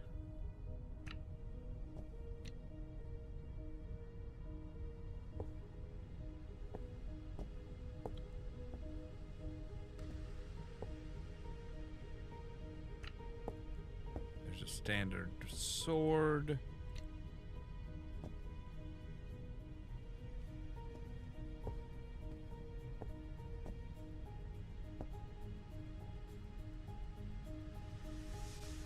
Another standard sword.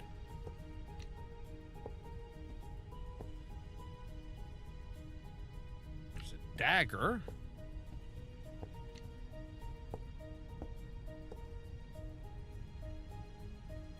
All right, is that all of the weapons?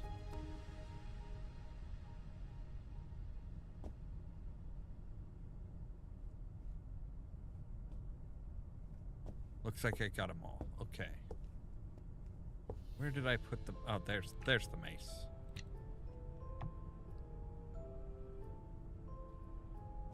Okay. Give me just a moment here. I need to take a real quick break, and we'll be right back.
Okay, and I'm back. All right. So, let's see here. So, Sir Rehi was war officer. Sir Helios,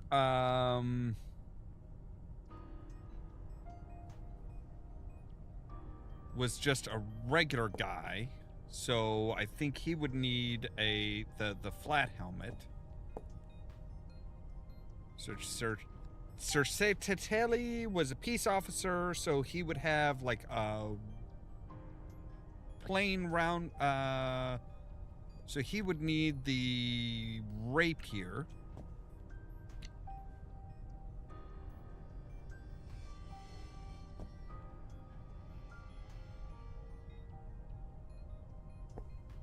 And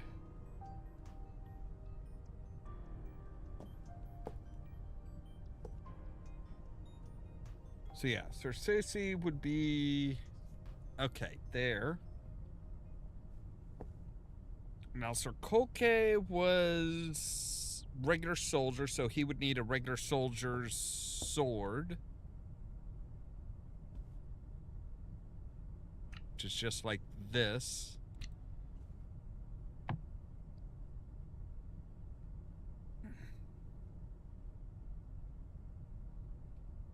And probably a basic ass shield.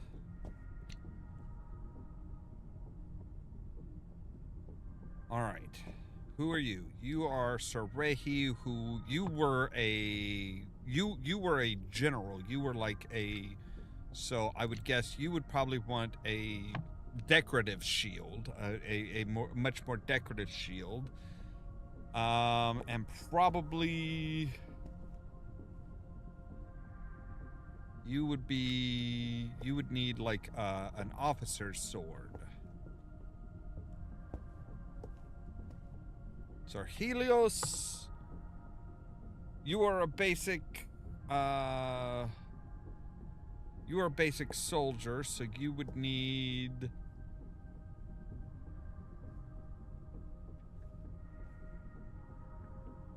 right.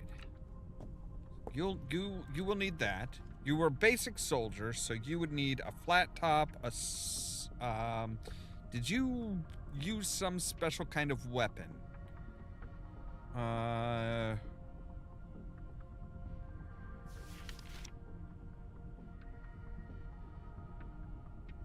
Oh my god, I am just... You know what? We're gonna give you an axe. Because I think I saw somewhere here that you were promoted.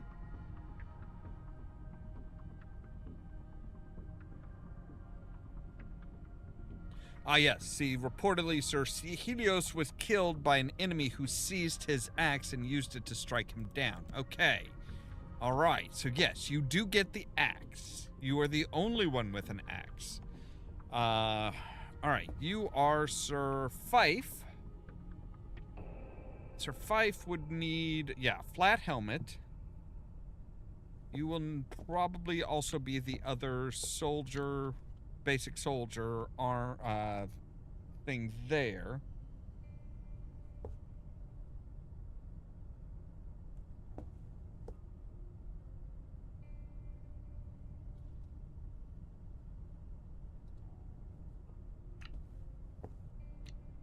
I might have you guys backwards because you were kind of you used specialty gear, so I'm going to give you the specialty shield.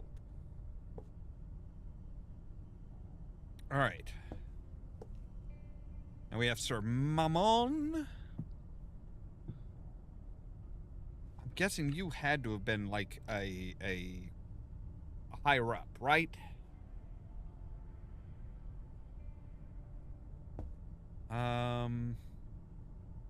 Who was it that used the...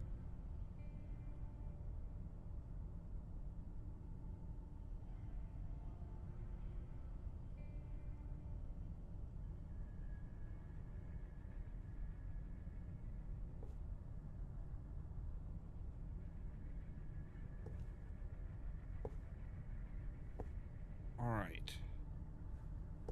Sir Mammon and Sir Massé. All right, you have to have this then. You have to have that.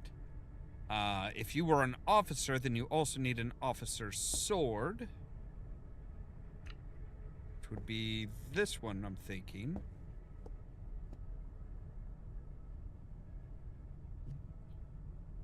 So, you are Sir Mammon. Let's see here. Sir Mammon wanted to always fight in the front lines alongside his men, rejected the offer of promotion. In order to ensure the safety of Sir Mammon, Rehi created a new regiment that he called the Lurnias. The new regiment was designed specifically to combat enemy cavalry forces. Okay, so if you're doing cavalry...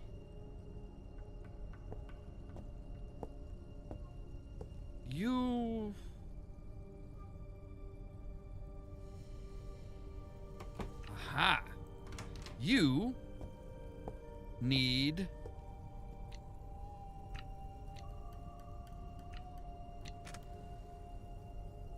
Yes, you need a halberd. And that's the thing that annoys me. I've seen so many people in various different role plays and stuff like that where they're like, oh yes, I'm just, a patrolling guard or something like that, and they're carrying around halberds. It's like, fuck no. Halberds were used for three main purposes. One, take care of cavalry when they're charging on horses. You can get them from afar. Two, when you have a choke point where you are in the gate and you are wanting to swipe wide and attack keep people at a distance. And three, heavily armored stuff. A lot of them, they have the axe, but they also have that point, and some of them have a point on the back end. That is an armor breaker. That is something that is heavy, that is going to come down and bash and seriously harm the armor of a heavily armored opponent.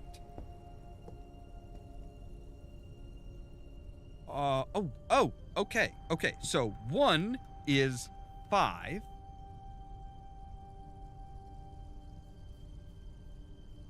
2 is 8. 3 is 3. 4 is 4. And 5 is 2. Ha-ha. Yeah.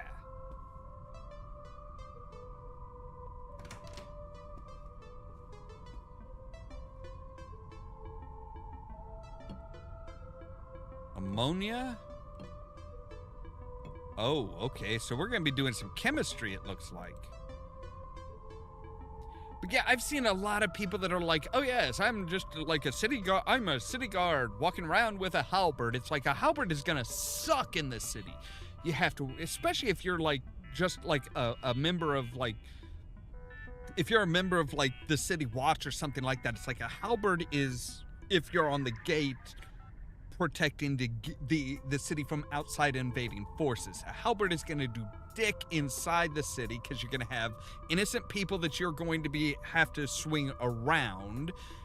If somebody gets you into an alleyway or something like that, you'd be better off with a spear at that point because you have limited areas of attack. If you're going to try and chop them with the blade, you really can only come down at them because you can't swing at the side because of the alley walls. You can't swing up because of the ground. So, you know, they know where your attacks are going to come from. It's either going to be coming from down, from above, or it's going to be coming directly at them from in front. It always irritates me when I see halberds being used as everyday weapons in fantasy stuff. It's like, no, those were specialty items. They were used for specific purposes, given to specific types of soldiers, and yeah, they were not everyday type stuff.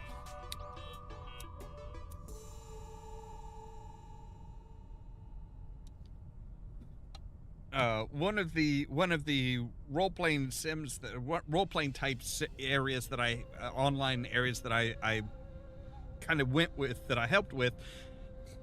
Yeah, some of I got to the point where I was able to make weapons, make 3D weapons to bring into the game and hand out and stuff like that. And so many of the City Watch people were like, I want a halberd. Halberds are cool. And I'm like, no, you don't. Just stop. All right, let's see here. We have, during our stop at Fragenheim, we received our large shipment of antite and grandadite. Due to delays with shipments, we were unfortunately unable to restock our dwindling supply of ferrosepalite. We also put in an order for a shipment of seldadite and bericite for next month. Reminder, if you run out of the stronger versions of any of the acids, you can use a diluted version as a substitute as long as you add rhodium. Just remember that rhodium is extremely expensive, and most of the time you should just wait until we restock the missing materials instead of using it. Similarly, you can substitute the diluted versions of the alkaline solutions for the stronger versions if you add palladium. Okay.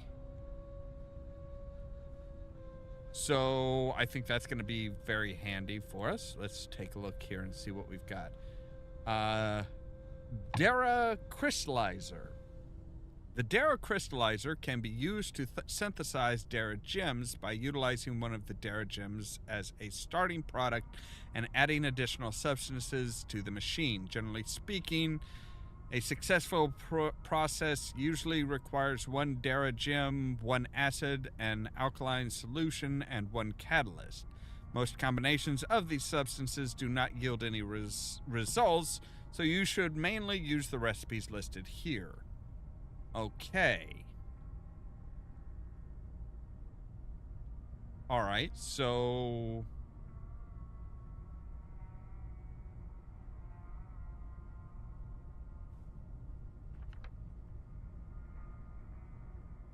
oxidization of guspar. When in contact with oxygen, the oxidization process causes various impurities to form on the surface of guspar over time, decreasing the surface area available for chemical reaction. As such, it is vitally important for the validity of our experiments that we only ever use clean Guspar.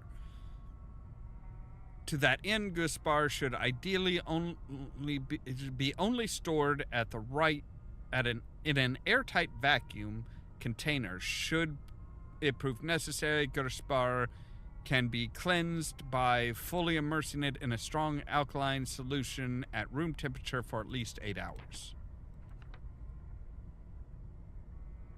Due to the rarity of ferrosepalite, there's a serious lack of information on the mineral. As such, I decided to perform some tests on the last piece of ferrosepalite in our possession. During these tests, I uncovered that its density is 3.83 grams per cubic centimeter, and its hardness is around 7.5 on the Mosh scale. I also intended to measure its thermal conductivity and radioactivity, but unfortunately the measuring equipment broke and I had to send them out for repairs. I plan to continue the tests once the measuring devices have been repaired. Walter Wayne. Okay, is that what was in your... Frank, get rid of these ruined materials in the appropriate way once you get the change.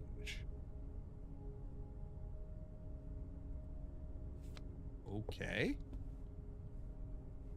So I think that might be what was in...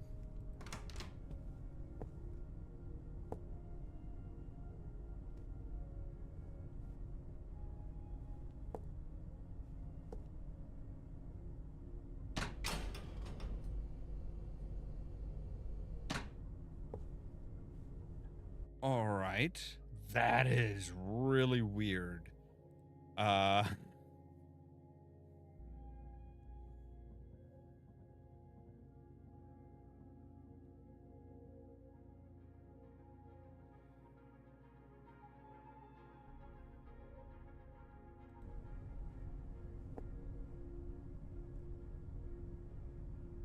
Please do not use without permission, Frank.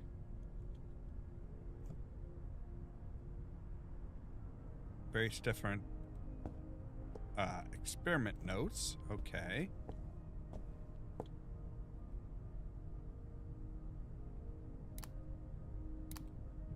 Oh.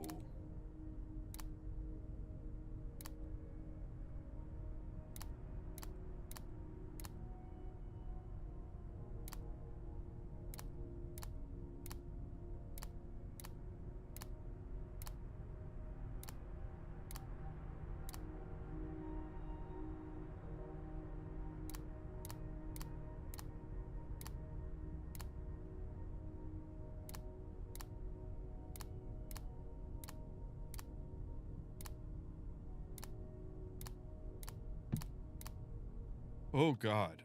Okay.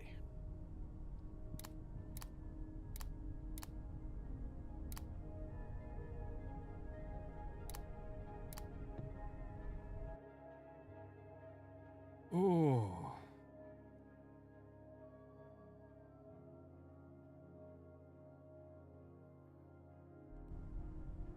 All right.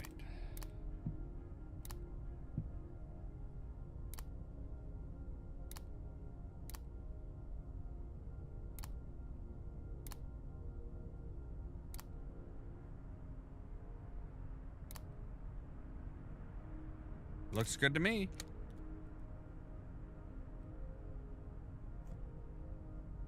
That is one glowing effing rock. Okay. That is disturbingly glowing.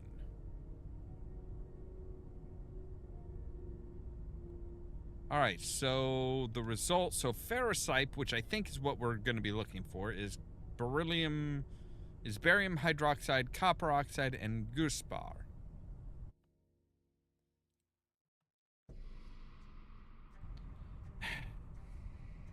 Yeah, I'm thinking we might need to we might want to come back here and grab grab that red rock.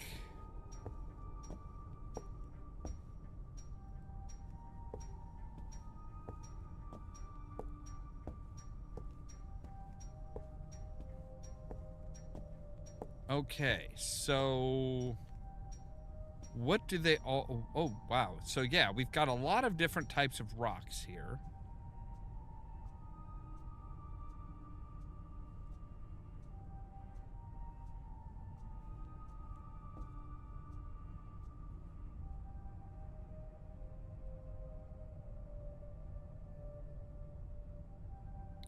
All right.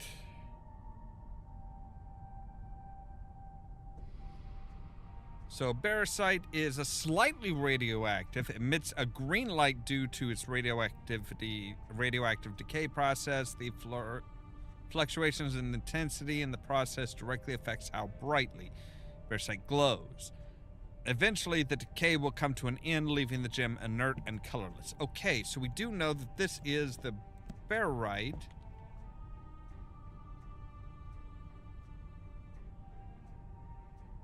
So, or barysite, rather. So barysite with methanoic acid, copper oxide, uses high voltage as possible.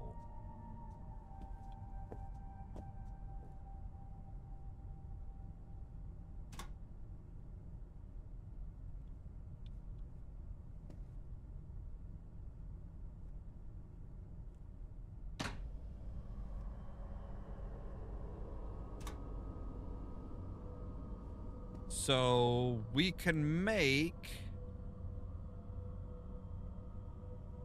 the Varaxium.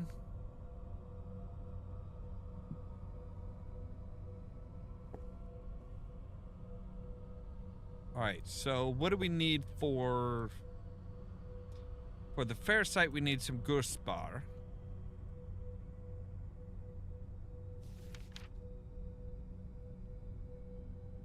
Radioactive purple. Hey!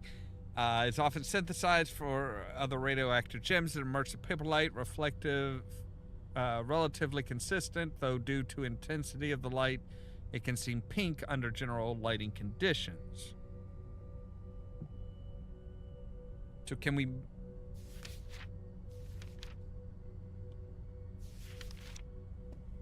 So I get the feeling we're going to need to make some of that.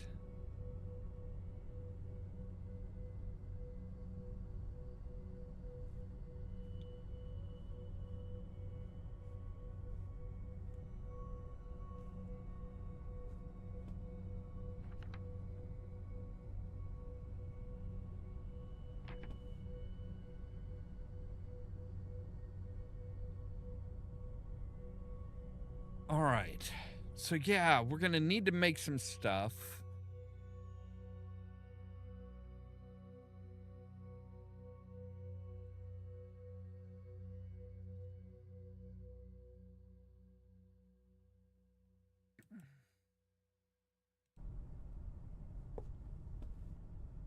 All right. Take a look at this clipboard here, because we didn't really read this. So, attempted to experiment with arcanite, charite, barysite. Okay. Experiment failed. The combination did not reach sufficient energy output to power the machine. Attempted to experiment this. Experiment failed. Attempted to experiment with acarite. Okay. Those 5. Experiment was a partial success. We managed to create and maintain the connection for a few minutes.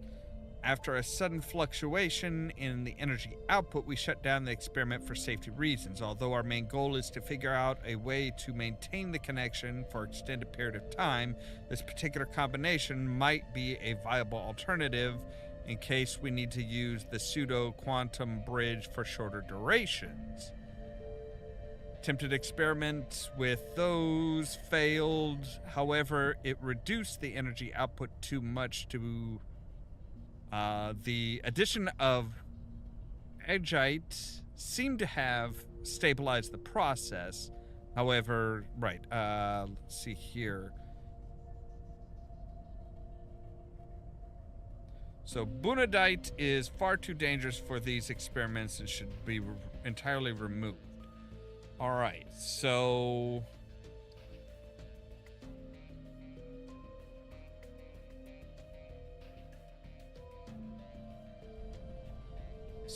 the addition to the all right.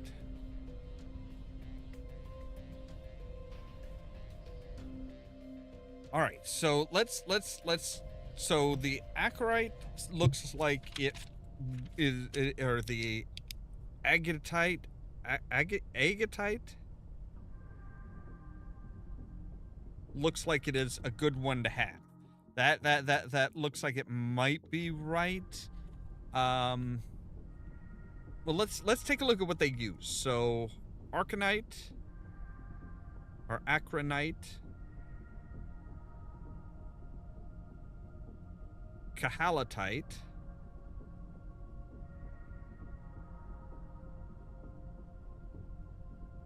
the the V one, the ferrocite, and the seladite.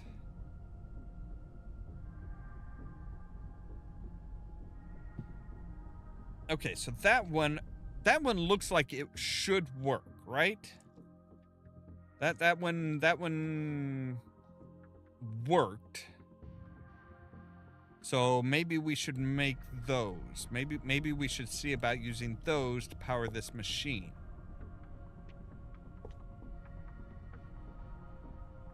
Looks like the yellow one was the one that popped everything.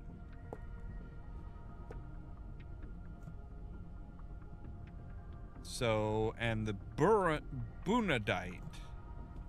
Bunadite is the one that they're saying needs to be removed.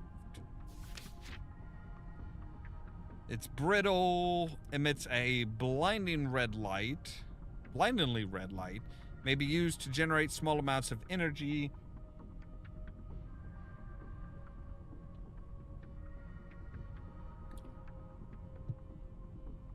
Okay.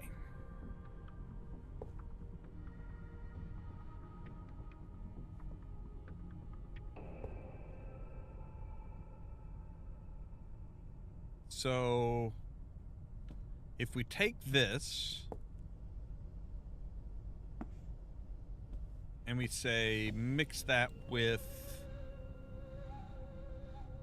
methanonic acid and copper oxide.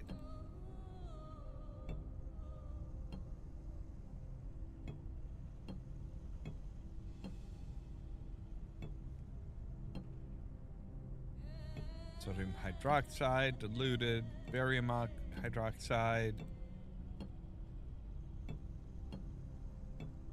sulfuric acid, phosphoric acid, nitric acid,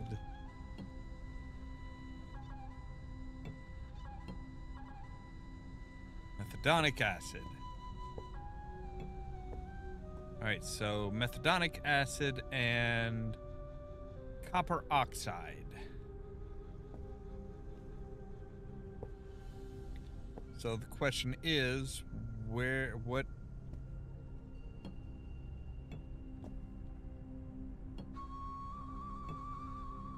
titanium oxide, ammonium oxide, aluminum oxide, rhodium, iron oxide, copper oxide.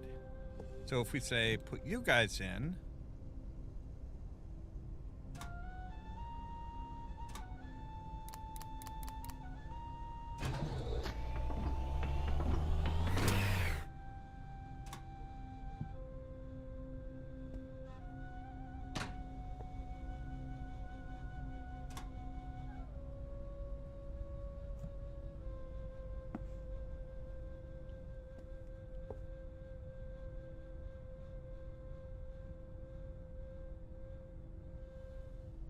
all right.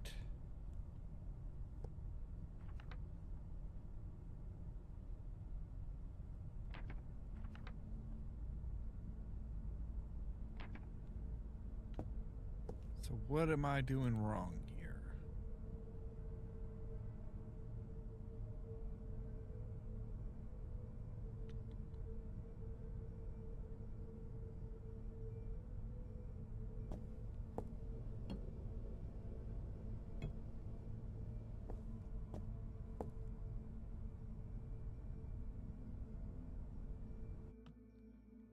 All right.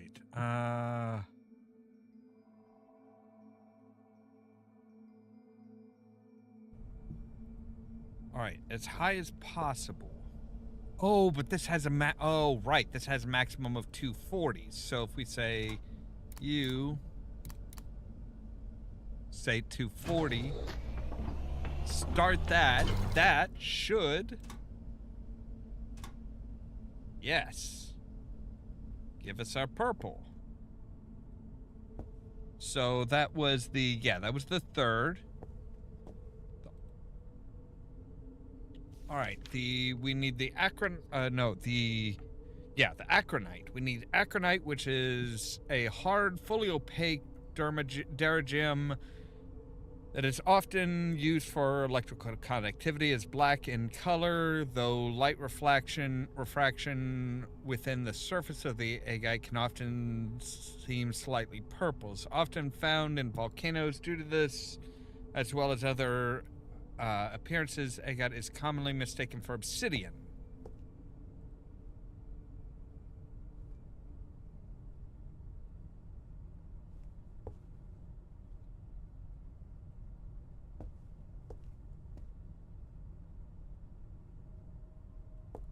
All right, well, let's grab each of these out here.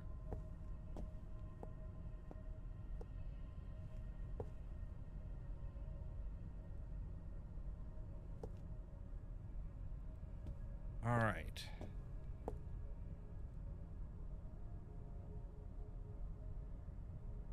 I'm willing to bet that's number one.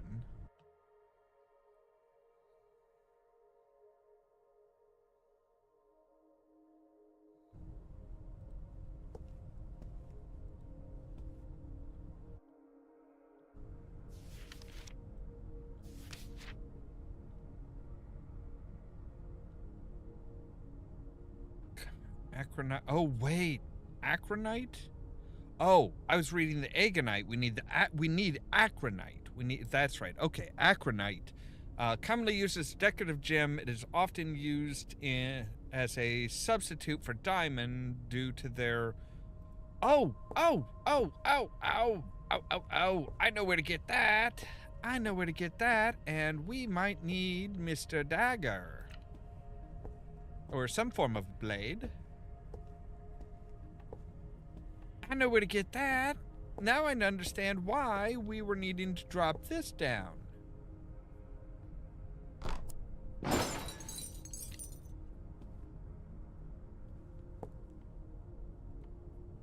Because that is the acronite. We do not need the agonite. We need the acronite. All right. Slap this sucker in. Now we need the cahalanite. We need cahalanite, commonly used for its thermal conductivity as a brownish duragem that is relatively rare in nature. However, cahalcite can be relatively easily synthesized from antite. Okay. So I think we're gonna probably need to make that. So antite.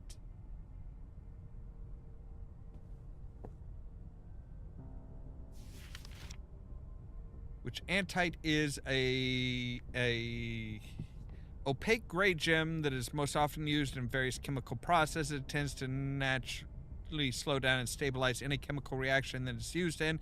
In recent times, researchers have found some success in using antite to synthesize other dermagems.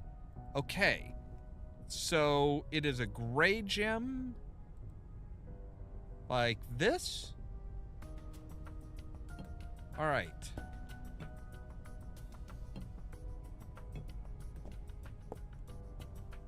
So we also need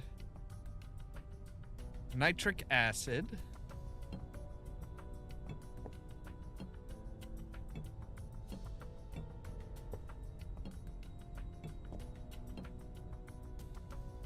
Nitric acid diluted,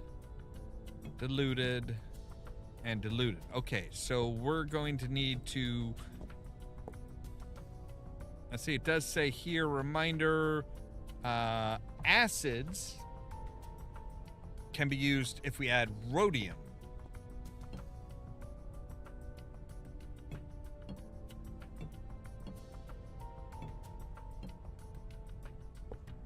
So if we add rhodium to that, and what was it? The titanium oxide. All right.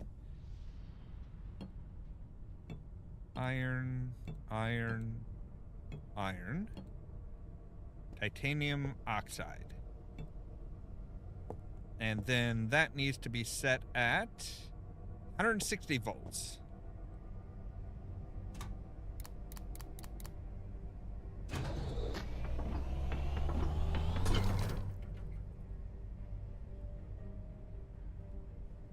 All right, and that is gem number 2. We've got gem number 3 already. Gem number 4 is the ferrocite.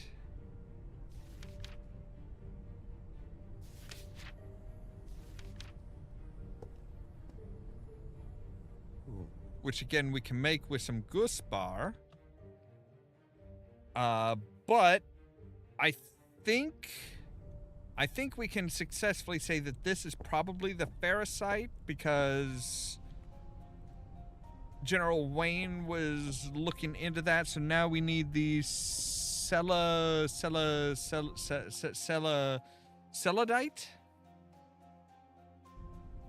The celadite.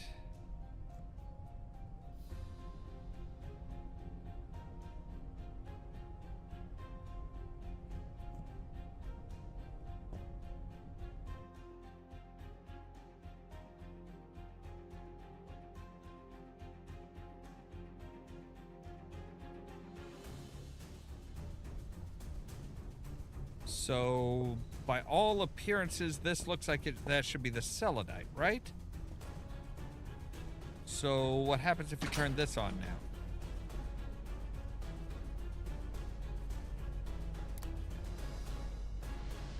Oh.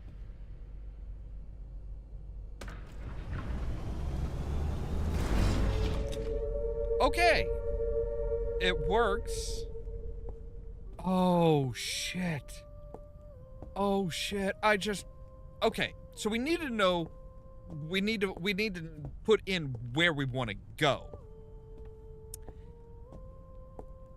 And...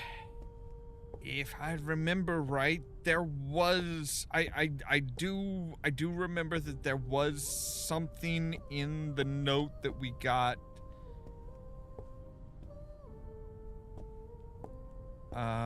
where was it that we... Where's was it in here? Yes, storage.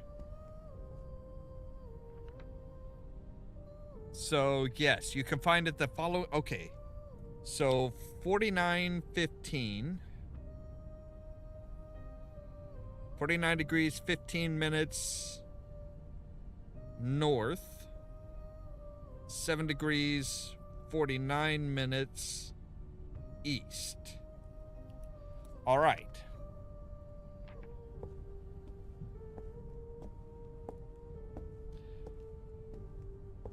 Okay. So, right. I think we've got it. I think we have it. So, this is like some kind of quantum bridge that just like teleports us somewhere. Oh, and that gem we got from Lord MK in the first game, I can't help but wonder. All right.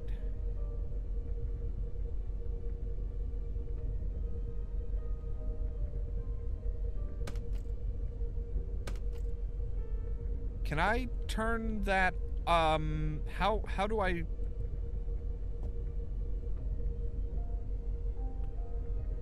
How do I turn you off?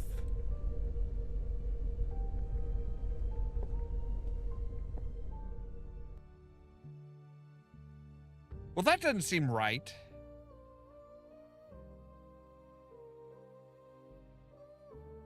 I know I didn't get that right.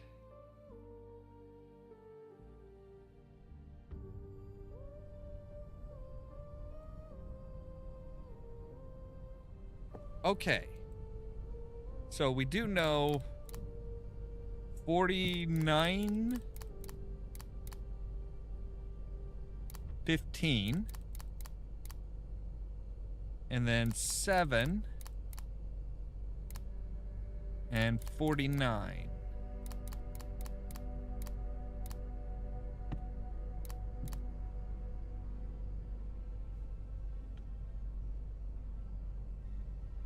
We just got an achievement called Smooth Escape. So now if we start that up,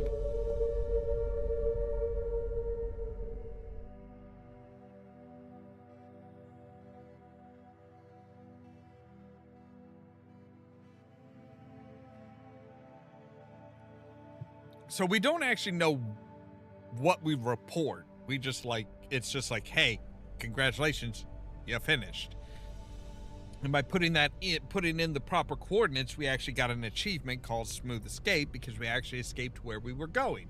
So we do know that what they were doing was they were experimenting on these crystals to create some sort of a quantum bridge, basically connecting that pad to whatever coordinates they put in. At least provided that they are north and east coordinates. Like, I don't know what would happen if you were like 30 degrees north and 15 degrees west. I don't know what would happen there. Though I suppose if you go, if you start off east, eventually, if you go like 310 degrees to the east, that would be the same as going 50 degrees to the west. But yeah, so that's what it was, is they were experimenting and making some kind of like a teleporter basically. And I can't help but wonder if Lord MK, that gem that we got from Lord MK's safe, was part of that. I get the feeling it might have been. But anyway, that is the end of Head in the Clouds.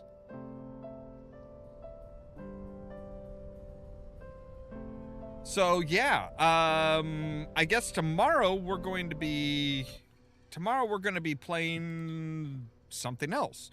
I know we've got more. I know I've got at least another 2-parter of escape games. Yeah, I've got Escape Memoirs. There's at least a couple Escape Memoirs that I've got. There's Quern. There's the House of Tesla, from the same guys who made the House of Da Vinci. There's actually quite a few Escape Memoirs. I think there's 4 different games there. Maybe we'll start off on one. I think we'll start off with one of those tomorrow. But for today, that is all the time we have. So, as always, thank you guys very much for watching. If you like the video, don't forget to hit the like button. If you're new here, consider prodding that subscribe button.